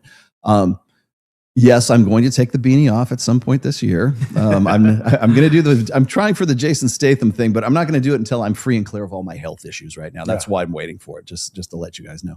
But one of the things I've always encountered, and I can't imagine you don't either, is getting these guys who will say, why don't you take the beanie off? Why don't you take the makeup off? What's wrong with you? Why do you look like that? Yeah. Like, do you get people trying to get you to change your look so that it better suits their look for you? It's actually it's actually two things. The way my makeup is perceived. For those who support me, I've actually had a very, very positive response from conservative, right wing, center right, online. The hundreds of thousands of followers that I've gained over the last couple of weeks, couple of months, have all been almost primarily conservatives and right wing, and they've been very very accepting and very understanding of it. And in fact, very supportive of it. They're like, holy shit, this guy looks so... I remember when I was goth back in 1989, like, God, it reminds me of me. And the only time my makeup ever becomes an issue, ironically, and I wanted to do a video about this, the only time my makeup is an issue, ironically, is to fucking leftists who use it as a ad hominem attack. Because they'll make all sorts of like jokes and jibes and comparisons and stuff like that in order to try and, because they can't actually imagine listening to any guy who looks like this. Imagine taking him seriously. Yeah, well, I'm like, well, a lot do. Yeah. Actually, conservatives do, weirdly, considering how you believe they behave and react to things. But it's leftists that are the ones that primarily use it as a ad hominem attack in the absence of any honest, actual responses to any of the points that I make. Yeah. Yeah, because I get that quite a bit. It's like, when are you going to take the beating? And I'm like, why does it bother you? Yeah. You know, why Because what you're saying bothers them. Yes, that's what I was going to say. It's not the way I look. It's not the way I deliver it. Like people go, people would listen to you more if you weren't such an asshole. And it's like, I'm the Dave Mustaine of the freaking, the manosphere or something like that. I'm like, why don't you like listen to what I have to say and then decide from there, or read my book for fuck's sake? Because I love it when people like, I just got blocked by Evie magazine, by the way. Evie mag. Wait, I got to show you because I have this lined up. I would be, if I don't put this up there, I'm going to kick myself. This was Evie magazine today. Where Evie magazine wanted to convince, of course, by the way, they blocked me right after this, right? They were like, we're feminine, not feminist, and literally the only women's magazine in three generations to celebrate masculinity. The irony is that you are spiritually feminist. You are the other side of the feminist coin. Thanks. No, that would be your boys. Don't get married, sleep around. I just said, I was just defending marriage a few minutes ago. Instead of targeting any of the, here's the thing is, how do you know that? How do you know that that's like why would you presume that that's my message, right? And because I'm red pill, right? And those red pill guys must be anti-marriage and fuck as many women, fuck anything on two legs, basically. It's all straw man. Yeah, it's all straw man. Yeah, because they don't know. They've never read my book. They don't know anything about me. They don't know anything about my account. They don't know that I've been doing this for the last 22, 23 years, right? Instead of targeting any of the countless women's magazines that push hookup culture, man-hating, anti-marriage, anti-family, anti-American rhetoric, you're holding hands with the leftists who love to hate us. I would challenge you to find any leftist that would want to hold my hand in the first place. All right. You either hate women or you're low on the marketing material. If you're I love this presumption. If you're single, this is a predictable cope for the fact that you're lonely and bitter. If you're married, you're just a big hypocrite. And that was the end of it. And then at the end of it, what's insane then they is blocked me. How hard would it be to figure out if you're fucking married? Right. Are you serious? I don't understand. This is so mad. I know. What I'm saying is what a great way to expose that you did no research before you wrote this. I know. Whether or not you're married, you're a public figure and a best-selling author. Whether or not you're married would take you less than 1 second to research. Right. And again, the fact that you're married or not married is not what's important. The fact that they didn't look it up is just indicative of the fact they didn't look it up. Yes. It is just intellectual laziness. Yeah. And then you sit there and make this ad hominem attack and this argument because you don't like the fact that somebody attacked you, which, by the way, is you want to talk about you were feminine and not feminist. That is very feminine. To get very offended by somebody, not know why you're offended, and then just sit there and close down the discussion. And then block it. And right then block you. And then you block me right afterwards. Okay, AV Magazine. We can see where you are. Enjoy the Peter Thiel money. Well, I know where it's all coming from. Me and Kyle did we followed the money on on Clavicular, on Brett Cooper, on the New York City Fashion Show. All roads lead back to Peter Thiel. Watch your personal data, guys. Yep. Anyways, guys, thanks for coming. Especially thank you for coming all the way out. Yes, it's been an honor. All the way out from. Good to see you out here, man. Yeah. Yep. Yes. Hopefully we'll hang out again soon. Do you want to plug your site, or I've already put your link on there? But sure. It's just Jake Munro, Munro, for YouTube and Twitter. And if you want to find it on Instagram, it's the Jake Munro, and that's pretty much it. You can find pretty much anything I've done just by typing in. Yeah. Munro with the way that I spell it. I've been buffing you out since day one, since I found Appreciate you. it, man. So, for sure. Mike? Listen, if you can look up Michael Sartain. If you're not good with words, then you're gonna have a hard time. Go ahead. Here, Mike. Poach my audience now. Go. If you're good with words, you can find me pretty easily on just pretty much every platform where I post my misinformation. Yep. Got it. All right, guys. We're not doing Access Vegas on Wednesday. We're going to wait one week. Yeah, I haven't even lined up to go. So we'll probably do it in another week. So, guys, I will see you guys next week. Kyle, thanks for joining. Thanks for producing for us today. And I'll be. I should also mention this. I've got my Reignite guys. We are going to be doing a Zoom call that's going to be open to everybody. So. Myself and Joe Marin are going to start doing a weekly or maybe every other week, and I'll need your help on this. Probably on the off weeks that we do Access Vegas. Joe and I will come in here, and we're going to be doing either a Zoom call, or we're going to be doing a 1-hour show where we're going to answer questions, and it's going to be focused primarily on solving problems. So it's going to, like, I don't care what's going on. I know I got to focus, because if like some shit comes up with Brett Cooper, like, no, must resist. Yeah. But we're going to be focusing on the nuts and bolts, and we're going to be answering questions to basically, that's really what Reignite is, to help you guys sort of rebuild your lives. So we're going to be doing a semi-regular show for Reignite. It'll be on this channel. And if that's your groove, then it'll be on Wednesdays. So guys, check that out. And are you smoking a cigar right now? No. You're smoking your vape. I thought it was a big ass cigar over there. Anyways, guys, I will see you next week. Thanks for watching. Bye.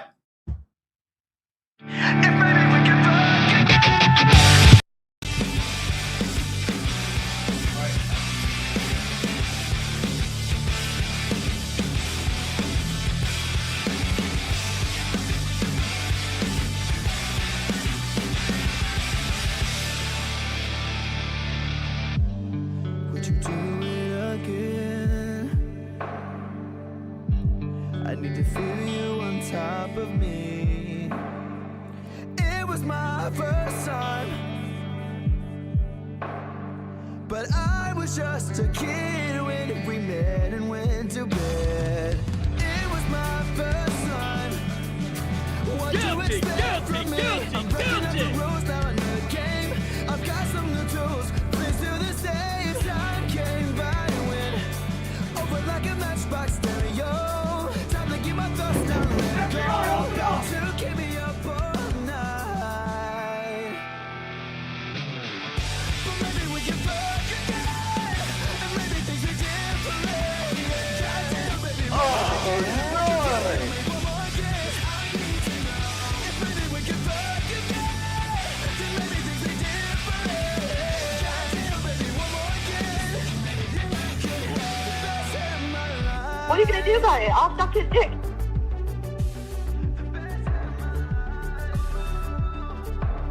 If there's any girls there, I want to do them. In the bathroom, tearing up everywhere while I got your hair. Why you screaming my name? That's nasty.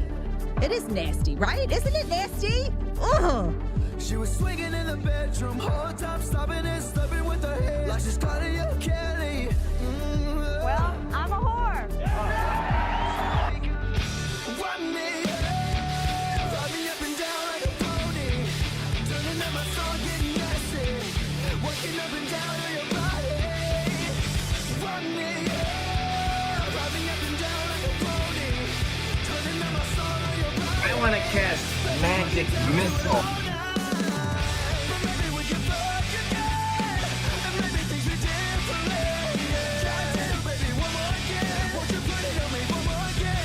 There's the Mountain Dew!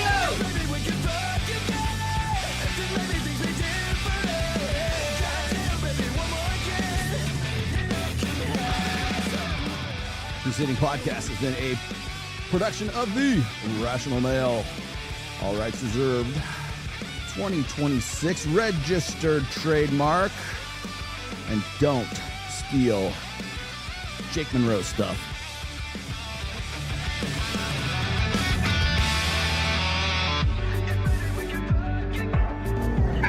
I'm attacking the darkness.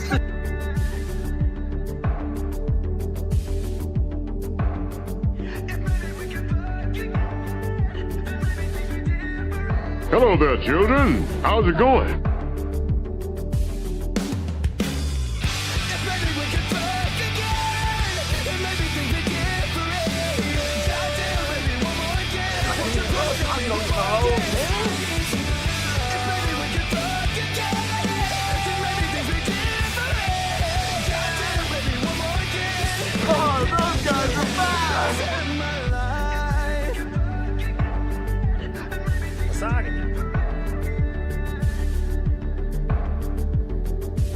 Tell these bitches to go to hell.